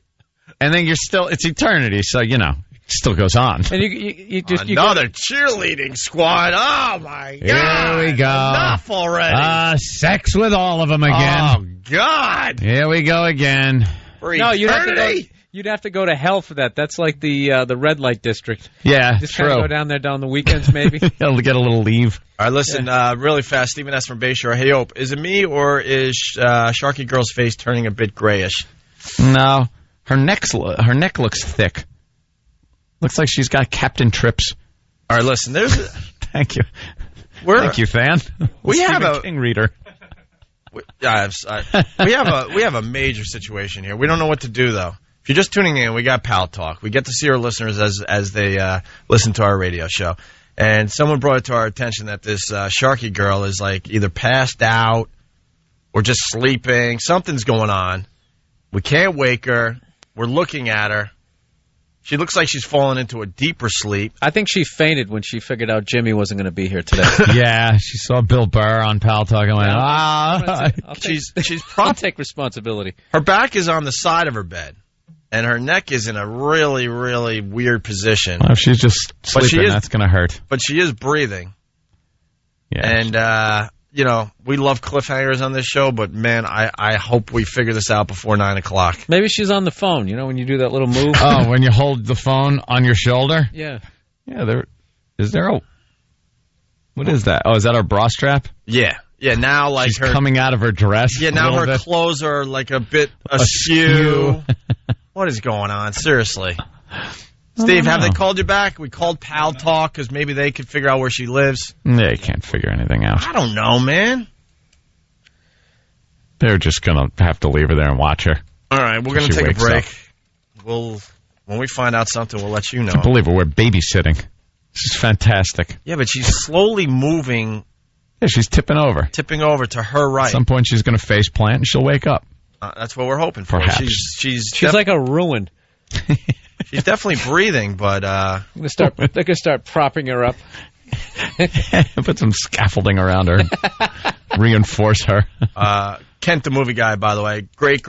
The Stand reference, line of the day for nerds. Oh, look at that. All right, we'll continue. Bill Burr, he's going to be playing Boston end of June? Yep, last 28th, 29th, and 30th. Well, just go to what, BillBurr.com? Yes, sir. And you'll get all Bill's... fabulous information. Yeah, future dates. I'm really distracted by this girl. Never a dull day on the Opie and Anthony show. Huh? No. This is the Opie and Anthony show. 92.3 K-Rock.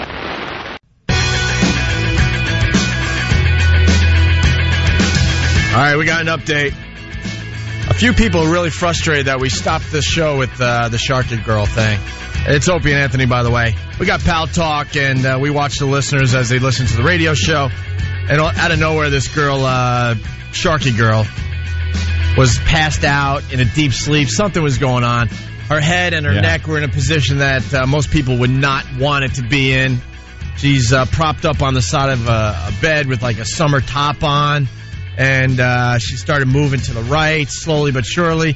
Just as we went into break, what happened, Anthony? Well, she stretched and yawned in what I can only imagine filled the room up with a gas chamber of horrors coming out of her mouth. Her dry mouth. Passed out from drinking. Or whatever she's doing. And then she kind of rolled over a little bit and laid down to get a little more comfortable. Well, her head was completely back. Then she proceeded to slide back into the exact position she was in, only her arms are folded, which is really pushing her breasts out a little more. And, well, I'm seeing a little something as far as the left boob goes. Yeah, it's and the right to poke boob out. is... Most of it is out of camera, but I think what's out of camera is completely exposed in her room. It's like hotel porn. Well, people are saying, forget about her, pop up Sassy Angel 13. Okay, pop up Sassy Angel 13. All righty. Hey, forget about Sharky Girl. She's yesterday's news. All right. Wow. And who's she? I don't know. But she's fine. She's healthy. Put that window over Sharky Girl. I'm going to drag that window right over Sharky Girl's window. There. Problem solved. There you go. See? It all went away. Sharky Girl is extinct. I still think there's something going on with Sharky Girl because now she's in still a very uncomfortable position. I'm saying Sassy Angel 13, though, is a tape. You think? I think it's looped. It's they're trying to pull that Speed gag on us from the movie Speed. What's that? Where they loop the tape. Yeah. And then you see the little glitch, and that's how you know that Keanu is trying to get the people off the bus. What's the matter with you? Well, just ask her to do something. Tell her to wave. Yeah, because she keeps making the same face and same expression. Same smile. It looks like it's like a 30-second loop. You're a liar. She's got a nice brassiere on. And then she types a little and then looks up and does the same smile. It's a loop. It's a deep scoop bra. and it's showing a little more than the average bra. Let's just put it that way. Unless you flash, Sassy Angel, I'm going to say you're a loop, and you'll get bounced in 10 seconds because I am the almighty of this room. I love having ultimate power. See, there's the smile again. Yeah, it's. And now will she type? Now she moved toward the camera, so it might be more than a loop. About a little flash. Huh? There, the loop. Now that was the loop? Now she'll type again. All right, get rid Good of this day. phony. It's Goodbye. It's some guy trying to get us. Yeah, goodbye. All right. And Sharky Girl is slowly moving out of frame, man. Oh, my God. What a mess this show has become. Stupid pal talk. You know, now I feel distracts us every time. Now I feel like we got to give the listener something. We got to give away the answer to the mystery sound. We have to give them something now. Whoa. I was going to tease this for another week or so, but now I feel like that we got to just give away the answer. Absolutely. Yeah. Bill, what do you think this is?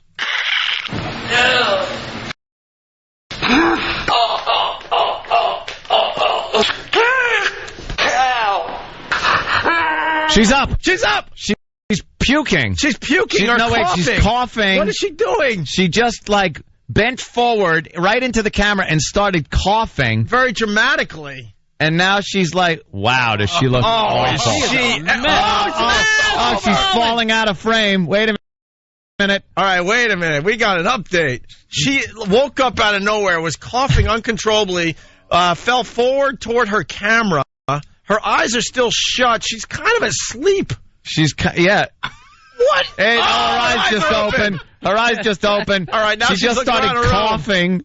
She's really dazed. She doesn't even know where she is. She's trying to get herself together, looks like. It's like, whose house is this? All right, she's now leaning back. Her eyes are wide open. Ooh, she is ugly. I thought she was a hot chick. A Sharky Girl 70. All right, now she's stretching. All right, look, we get an end to the story. Wake up. Hey, Sharky Girl 70. She's now kind of doing... What the hell were you doing last night? You must have been partying your ass off. All right, now she's moving around a lot. Now she's kind of getting back situated with her mouse and her computer. Now she's smiling because I think she realized she said, that... oh, my God, I need a drink now. That's what she's writing. She typed something? Yeah. She's actually typing, okay. She must have been out just... we've been watching you for this whole time, Sharky Girl. Yeah, You've been passed out. We thought you were dead. Yeah. And then you woke up and your boobs popped out of your dress. Yeah. And then you slid off the bed. Yeah. And that's when you woke up and yawned, and I smelt your breath from here. Yeah. Apparently, I guess you were out last night a little late. Is that what I'm led to believe? Now there's a lot of... She's coming out of a roofie haze. Now there's a lot of... roofie. Now there's a lot of laughing going on. Roofie haze. And we get a happy ending for once. That's nice. Yeah, she's alive. All right. Man, when she woke up, holy crap. Yes, you woke up coughing into the camera lens. That was a nice one. Uncontrollably coughing. All right, look. She looks like she's got it together now. Yeah. Maybe she was just sleeping. Now she's smiling, realizing that all right. She's a little embarrassed. All right. Well, welcome back to life. Doesn't say much for our radio show, by the way. Thanks, Sharky Girl. Oh, thanks now she's passing out. Now she just walked out of frame. That's it. There you go. We got a nice ending. Good day. All right. And she's leaving her room. She goes. No, she just walked into the closet to take a leak. She's gone. Actually, I think that's. It looked like she just walked into the bathroom. All right. So here we go. And now we don't have to give away the mystery sound answer. No, we do. Oh, we do? All right. Bill, what's this?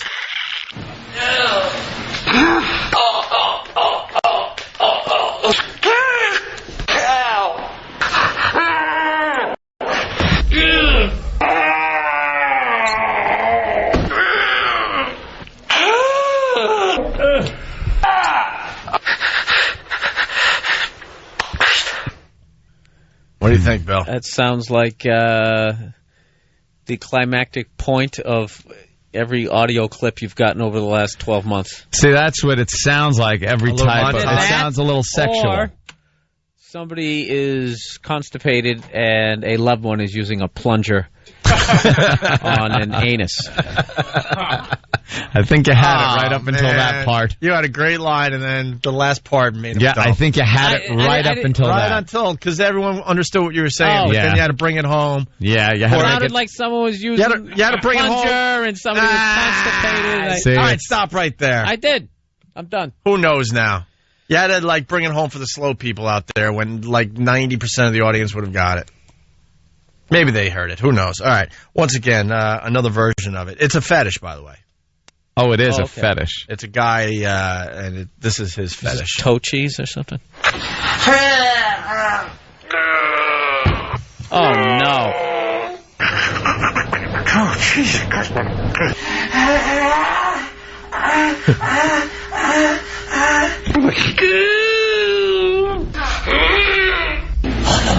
Oh, no.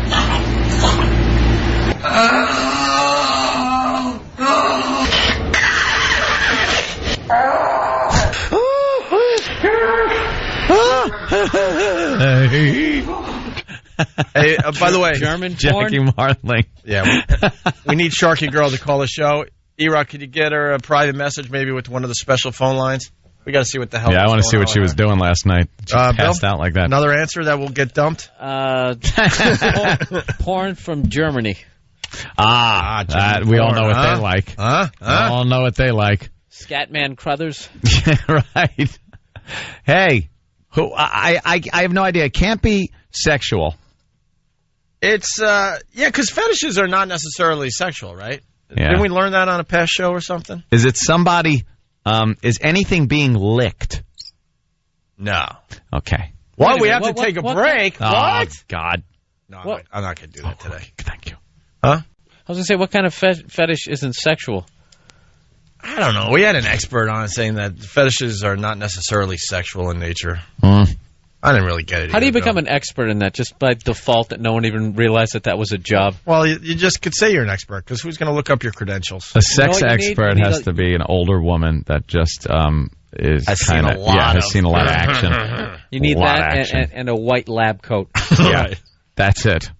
Guys can't be sex experts. You ever see a guy go, like, being in radio for years, you always get these sex experts want to come on. I have a new book. I have this tape. I have this. It's never a guy. Right. Because guys would just be, hey, here's what you do. You take this, you put it here, you back and forth a few times. All right, the answer, audio of a man with fetish for getting his head squeezed by women's thighs. Is it one guy? Yeah. It's just a montage. A montage of this same guy? Yeah, this is his fetish. Wow. The weird part about it, the women are completely clothed. Uh-huh. So what is that farting noise? It could be the wind, like, squeaking out of his ears between the thighs and, listen again. And his ears.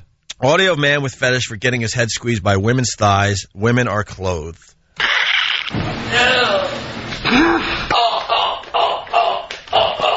All right. She's smacking her legs closed on his head. Yeah, she's doing the scissor, like, boom, boom, boom. All right. She's doing, like, the thigh master with his head. Not just a... here's the video. Leg lock. Oh. There's the video. Well. Totally close. Sorry, I know this is radio, guy but that was ridiculous. What a dumb fetish. This is the other side of exploring your sexuality. There's like, explore your sexuality. You know what? This is what you end up to. You cannot have any sort of a healthy relationship with anyone. You have to call up whores like Domino's. I'll tell you one thing. These girls aren't totally clothed. No. They're wearing like thongs and stuff. Yeah, they're in bikinis. His face little bikinis. His head's turning red. Yeah, like he's being strangled. These women are choking him out a little bit. The video is Bikini Leg Lock Fetish off our website. All right? Bikini Leg Lock Fetish. Oh, my God. That's a UFC move, that lady just did. He's tapping out. All right. And this is what it sounds Gracie. like.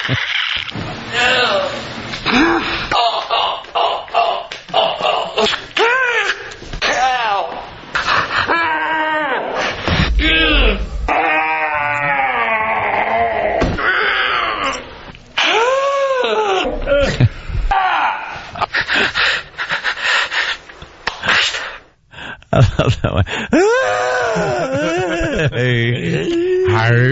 I like that. I was invited to his barbecue, by the way. His Were you? Memorial Day barbecue. Come to my barbecue. I was out east. I couldn't make it. like we're friends with That's when you Jackie out of nowhere. You've just given into lust. Yeah. You just no control of it. Absolute bliss. I've never made that noise in my life. I've never been that happy. The guy's just getting his head squeezed till it's purple. Yeah, it was, and he goes, it was changing colors. The video is really funny because in some shots, all you see is his head just sticking out between the thighs and his face turning a different color.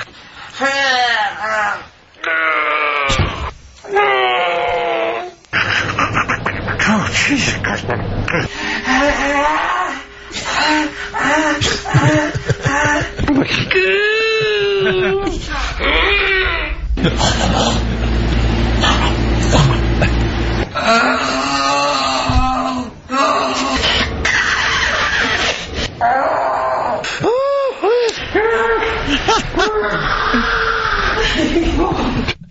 Oh, please!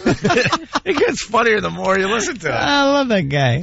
Oh, yeah! Oh, please! Hey. Some of these fetishes, that's the only noise you can make, man. Yeah.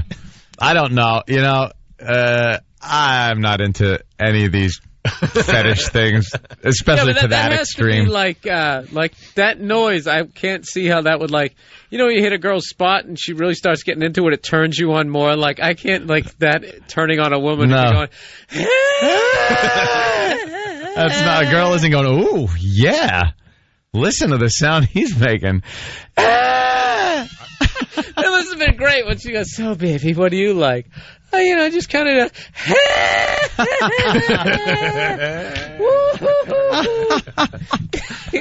And I think you got to have some weird outfit on too, like a bunny suit or something. Oh, you can't just the bunny suit. How do you get to that point? You know what that noise is? That noise is sexual glee. Glee. It's never been put together. It's the adult version of a kid opening up what he wanted for Christmas. Yeah, that's it. Most fetishes never get accomplished because you don't know how to ask for it. Yeah, how are you going to ask for that? Because your brain's thinking, "Oh man, she's going to laugh her ass off when I she tell her says, what I "No, want." this relationship is over." Right. You just have to work your way up to it. That's what people say. There's different levels. Right. Okay. You know what? People have to call in with your fetishes, and we'll tell them the different rocks you have to jump across. Oh, to get there. There. Yeah, you can't just start out with something like that. Yeah. Like, "Hi, you're great. Go out to dinner, maybe a little." All right. And then you get home, and could you just squish my head between your thighs and make it turn different? Oh colors. Yeah, and are you good? No. All I want you to do is smack your legs shut. Look, and you don't have to do anything else. Yeah, like you're caving my head in. Right. That's all I want. I'll just sit here and go. Ah! I'll think about it later when you're you when really you're have gone. that down. I might make sounds that might disturb you, right. But don't stop. Okay, there. The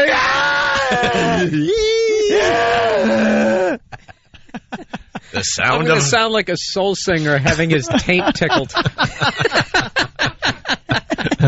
The sound of a fetish. Yeah,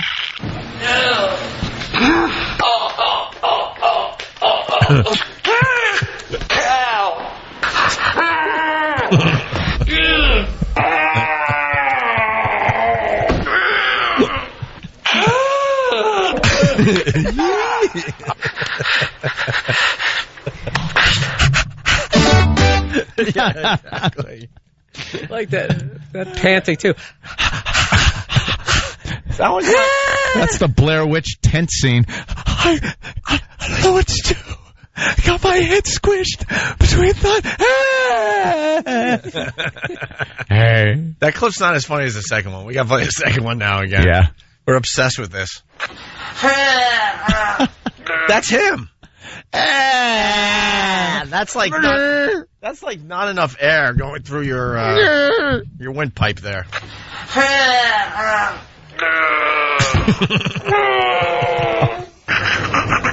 Oh, Jesus Christ.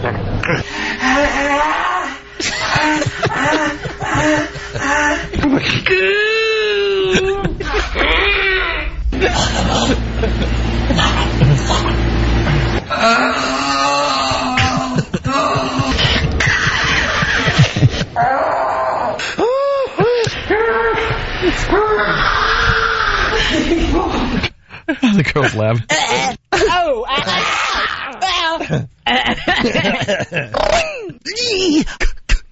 Hey, I'm abroad, but Ow!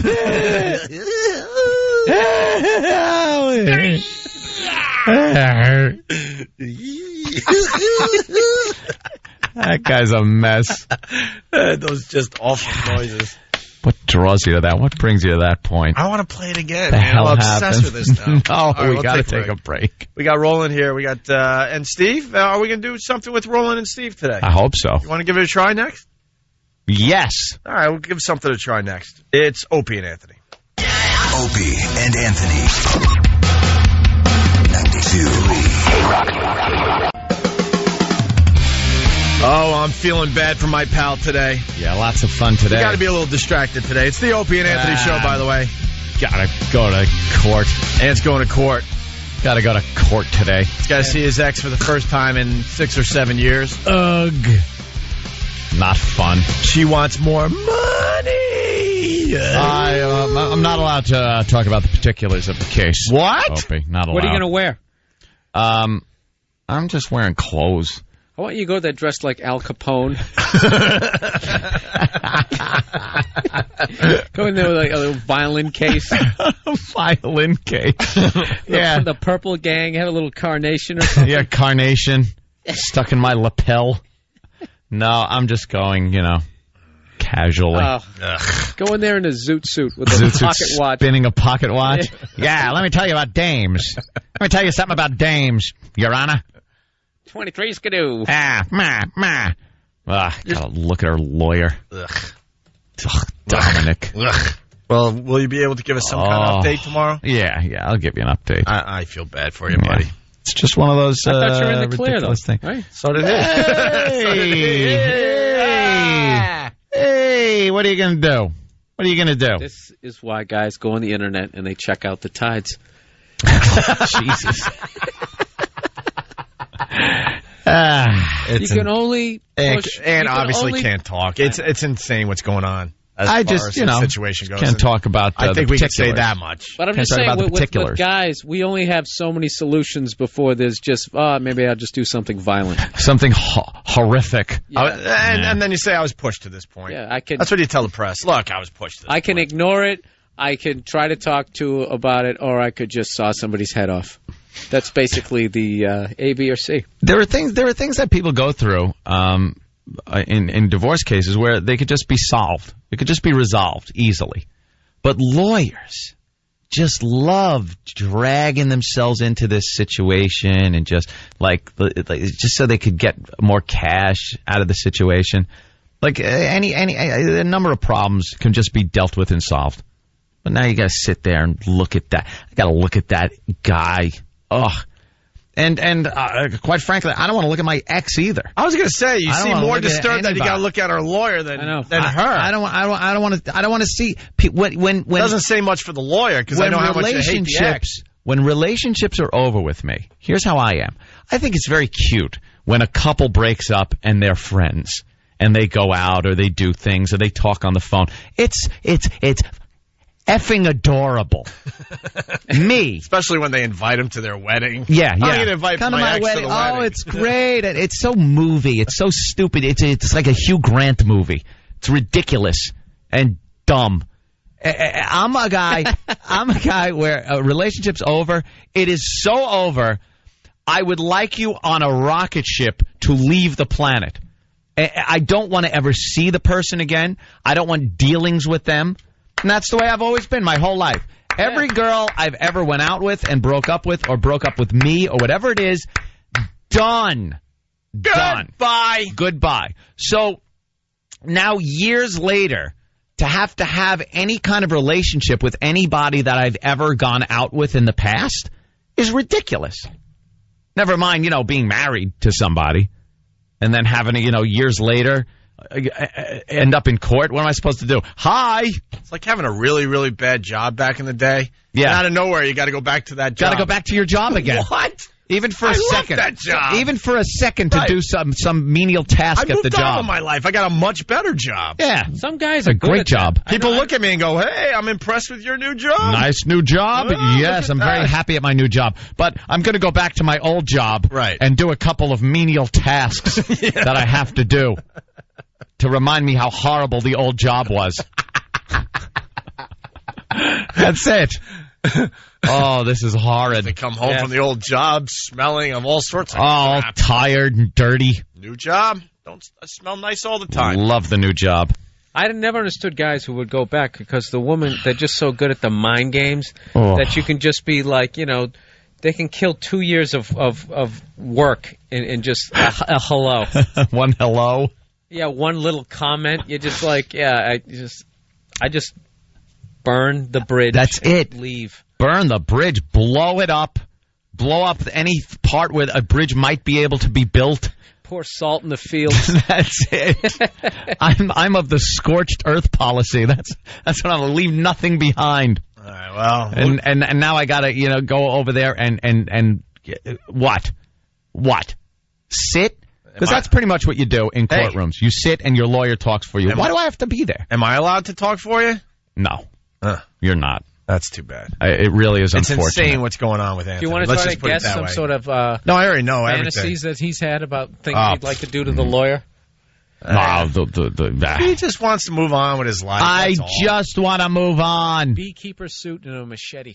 I just want to live my life. That's what's amazing about relationships. That's it. Like in your head, you can decide this relationship's over. Yep. I'm done, and you move on, right? Mm-hmm. But then there's a whole court system that says, "No, I know you've decided to move on, but we haven't moved on yet." We decided you haven't moved on yet. No, but I've moved on. Yes, sure you have. How does that make sense? But what happened? You decided years ago, and you did the right thing, by the way. Anthony was beyond fair. I could say that much. No, probably not. What? I don't. I'm kidding. And he's moved on, but the court system has decided no, you're still connected here. Sorry. Yeah, right. All right, listen, we'll no, we'll get an update from you tomorrow. But this is your last one, right? You're done after. I don't know. Funny, Bill. I don't know. It never ends. It never ends. Don't you get it? No, but the last time when I finally learned what the hell alimony was, remember last time my little innocent mind thought that if you were married and there were no kids and you got divorced, it was just like a more dramatic breakup. Oh, no. But you said you have to give them money for half the amount of time that you were married. Well, it's all negotiable. So isn't that time ending? Please tell me it's ending. Yeah, I can't get into the particulars, but there's definitely less time left than there was. I'll say that. Yeah. I'm like a lawyer you sound here. Like Joe Torre. Lawyer speak. All I have to say is... Think Zeppelin. He just put out Coda. I want to thank... He's almost there. I want to thank God. Okay. I want to thank Jesus Christ. I want to thank God that my spermatozoa never swam through an egg and fertilized it. Thank you. See, it could have always It could have been worse. Could have been worse. Could have been worse. Because then you're dealing with another person for the rest of your or that child's life. Isn't it 18 years? Imagine that. But even longer than that, then there's, the kid's wedding, and you got to show up and see the person again. And they have to separate you from the whole wedding. That's just fun. It's one of those situations where your whole life now is based on this link that you now have, this living link to a person you want nothing to do with anymore. Your whole life is based on the fact that you're horny one night. Right. That's it. It could be that situation, sure. I wonder what that's like for the kid the day they figure that out when they become an adult. You're the link to a person I want nothing to do with. Thank you. Thank you, son. You're evidence and you look like her. Yeah. And you look like her, too. Oh, and there's a slight resemblance, so you got to look at it. How could you actually truly love the kid? Oh, you can't. If you're a child of divorce, and it's not a very nice divorce, you are not looked at favorably by either of your parent because you look kind of like the parent that they hate. So... You think that's true? Oh, it's absolutely true. Hey, we just make this stuff up to entertain people. We don't know. My mother went through a period of time where she treated my brother like crap because my brother was the oldest one and kind of looked and reminded her of my father a little too much. And she's apologized since, and, there's no trouble now or anything like that. But this was years ago. But she admitted that for a time it was just there was this, like, hatred that she had, for my father, and that Joe just had the same name and everything, of him too much. So if you're the child of divorce, look right now. You resemble one of the parents or both of them. Your parents don't like you. I was just thinking, like, the horror of that whole situation, that you just wish you could have, like, a time machine and go back to the moment when you met the person, and it'd be hilarious because they would have no idea who you were. Right. You just walk up and just scream, F you! And then just walk out, and they'd be like, what happened? What was that all about? What went on there? Hey, I'm just going to do that today. I'm going to walk up to random chicks. Just do that. Just do that. I'm going to play Bill Burr's time machine game. I'm just going to do it. The Men in Black, where you just flash that thing in front of you. A little memory thing. Some lady that's about my age, I'm just going to yell in her face. F you. Yeah. In another dimension, we got married and had a kid. That's really funny. All right. Well, good luck to you. Hey, thanks. Yeah. Looking forward to it. Do we have time for Steve and Roland? Are we running out of time? Oh, Can we man. do a quick one and maybe do some more tomorrow? Yeah. I want to. Let's give it a test run. All right. We're going to... Really? Did we test this in the lab? Oh, boy. Back at the Institute? We didn't test this in the Institute? We're going to just test it live on our show? Are we crazy? It's where we test everything. All right, why don't we do that? We got Roland. Roland, why don't you step up to a microphone there? Roland books for our show. Roland, the definition of stage presence. Yes. Hey, Roland, I saw in the paper today, Knockout got 4 stars. Big buzz on Knockout. What could you tell us about it? It's supposed to be really good. It's like 100% on Rotten Tomatoes. What's the movie about, though? Where Seth Rogen and goes out, meets Katherine Heigl on a blind date, and knocks her up. You should have a definition of charisma on your shirt, so that people think you have charisma because you have a definition of it on your shirt. What? Oh, knocked up. I said knocked out? Yeah. Knocked up. Yeah. Knocked up. All right. And we got Steve in studio. First time we got Steve on the show. What's up, Steve? How y'all doing? Good. I haven't met this guy yet. Steve, he's like a huge supporter of our show. He works down the hall, and he says goodbye to us every day. We like Steve. And says, have a good day, have a good weekend. People probably thought it was going to be Steve C., but it's not Steve C. It's Steve. How you doing? Yeah, what are you doing in that office back there? Nothing. I email the lives to clients. I take the lives here and reuse so you can use them again. Are you Roland's father? Wow, you guys really have a similar delivery. I like that. He looks like he invented something that a corporation suppressed. Yeah, they're making millions off his invention. No, they just got rid of it. Yeah, it would have put them out of business. But the oil industry or something, like how to run cars on Tesla water. Guy with the free electricity on Long Island. Yeah, it's a great invention. Why don't you come over and talk to us for a second? Get rid of that. He's a madman. Yeah, he's crazy. Yeah. He invented the eraser or something. Yeah. All right. So now what do we have? We have an idea for these two. Yeah. That we want. Well, we wanted them to do like your Yo Mama jokes or something back and forth, but yeah, that kind of. We gave this a lot of thought. A lot of ideas went in the turlet. We decided now. We know we have something between these two. Yeah. They have a very similar delivery. So we want to do Yo Mama jokes or maybe have them debate some very important issue. Play an improv game, like someone starts a story and then they just have to keep... You got to continue it. You work at a deli and a man comes in dressed as a duck. A duck. Go no, I meant that script writing thing. We're like, okay, there's 2 guys, they're friends, and they're doctors. Just... It's already awkward when people of functioning like, verbally functioning people do it. As I can't even explain it. Good job, Bill. Yeah, I'm a mess today. I'm sorry. You've been great. You're today, fantastic. Bill. Stop it. Fantastic, Bill Burr. Yes. All right. Well, we have movie scripts. Famous movie scripts. We could have them do one. Try it out. We had a whole bunch, and we want to do. a few of these, but we're running out of show. You got any favorite movies there, Steve? Any? What's your favorite movie of all time? Talk radio.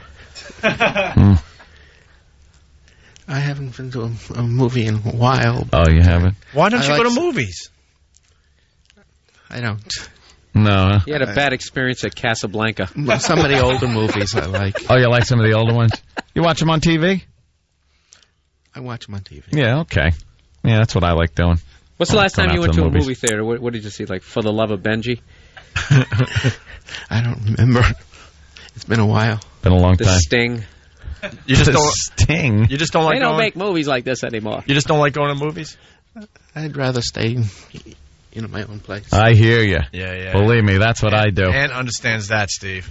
I don't like the riffraff at the movie theaters. Tell you the truth. Yeah. People with their cell phones and other newfangled things that make noises. I think he's one of those guys, you open the door to his apartment and 200 VCR tapes just collapse. You like comedies or dramas? A hoarder, Bill. It's a hoarder. I like comedies. Yeah, comedies. Like a good laugh. That's good. Like what? What's your favorite comedy? My favorite of all times? Yeah. Mad World. That's a good one. Great movie.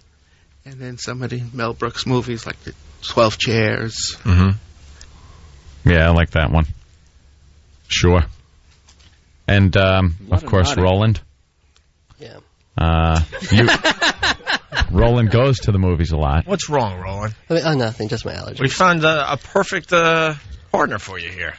Yay. Yeah, he's actually the straight man. And you're the Jerry Lewis at this. Yeah. We don't have time to do a movie scene now. We're running out of show. I think we got something here, though. What do you think, Bill? Hey, lady. Yeah, I definitely think we got something here. Movie scenes. What what kind of scenes do we have? Danny? That didn't sound like Danny. No. Well, we have 10 scenes that we could take from different movies.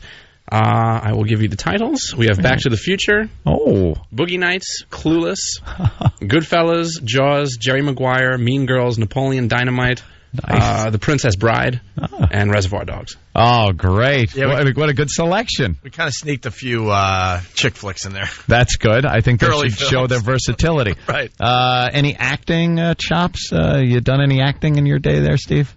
No. No? Roland? God, no. God, no. He gave the same answer someone would give if someone was coming at you with a knife. God, no. Someone's suggesting they should do Abbott and Costello bits. This sucks, man. We ran out of show. Steve, did we make you come in early for this? No. No? Okay. So you'll be here tomorrow. Roland, could you come back for this? Yeah. Yeah. No, God, no. We are looking forward to it. I would like to see you two. We'll do a little scene. Are you excited to do a little movie scene with each other? Sure. Yeah, the shoulders go up, the hands go up. He has no clue. I don't know if I'll enjoy anything. This is how the show ends today? Like That's this? It. With a tease for tomorrow. That sucks. We usually like a nice out. Roland, give us a nice out. Go see Mr. Brooklyn on Friday. I don't know. With a plug? I don't know. For a movie? It's a good movie. No, talk up the Opie and Anthony show, and we'll be back tomorrow. Give us a nice out. Tell everyone that Chris Angel's in tomorrow. Yeah, there you go. Give us the big out. Here we go. Let's go. Okay. Rolling, everyone. Tomorrow on the Opie and Anthony show, Chris Angel, Mind Freak. So tune in. Energy. This is the Opie and Anthony show. We take pride in this thing. All right. Hey, I'm going to be at the Comedy Connection in Boston last weekend in June. Roland, give the whole thing. I want they to should sell out. Come on, hype it up. All right. Tomorrow on the Opie and Anthony show, Chris Angel, Mind Freak, and see Bill Burr in Boston in June. Dude, we want people to tune in tomorrow. Energy. What are they going to hear on the show tomorrow? Just make it. You got comedy scripts. Guest and laughs and shenanigans. If we ever have one single shenanigan, tomfoolery. Horseplay. Roland. All right, tomorrow, Roland and Steve will be doing some movie scenes together. Yep. And maybe some Yo Mama jokes. We'll figure it out tomorrow. Sure. All right, and good luck today. Thank you. Tough day for Anthony. Yeah, Bill Burr. Bill's going to come in tomorrow, so we'll talk more with Bill Burr tomorrow. All right? Right. Thanks, guys. Roland, you suck. See you tomorrow. This is the Opie and Anthony Show. 92.3.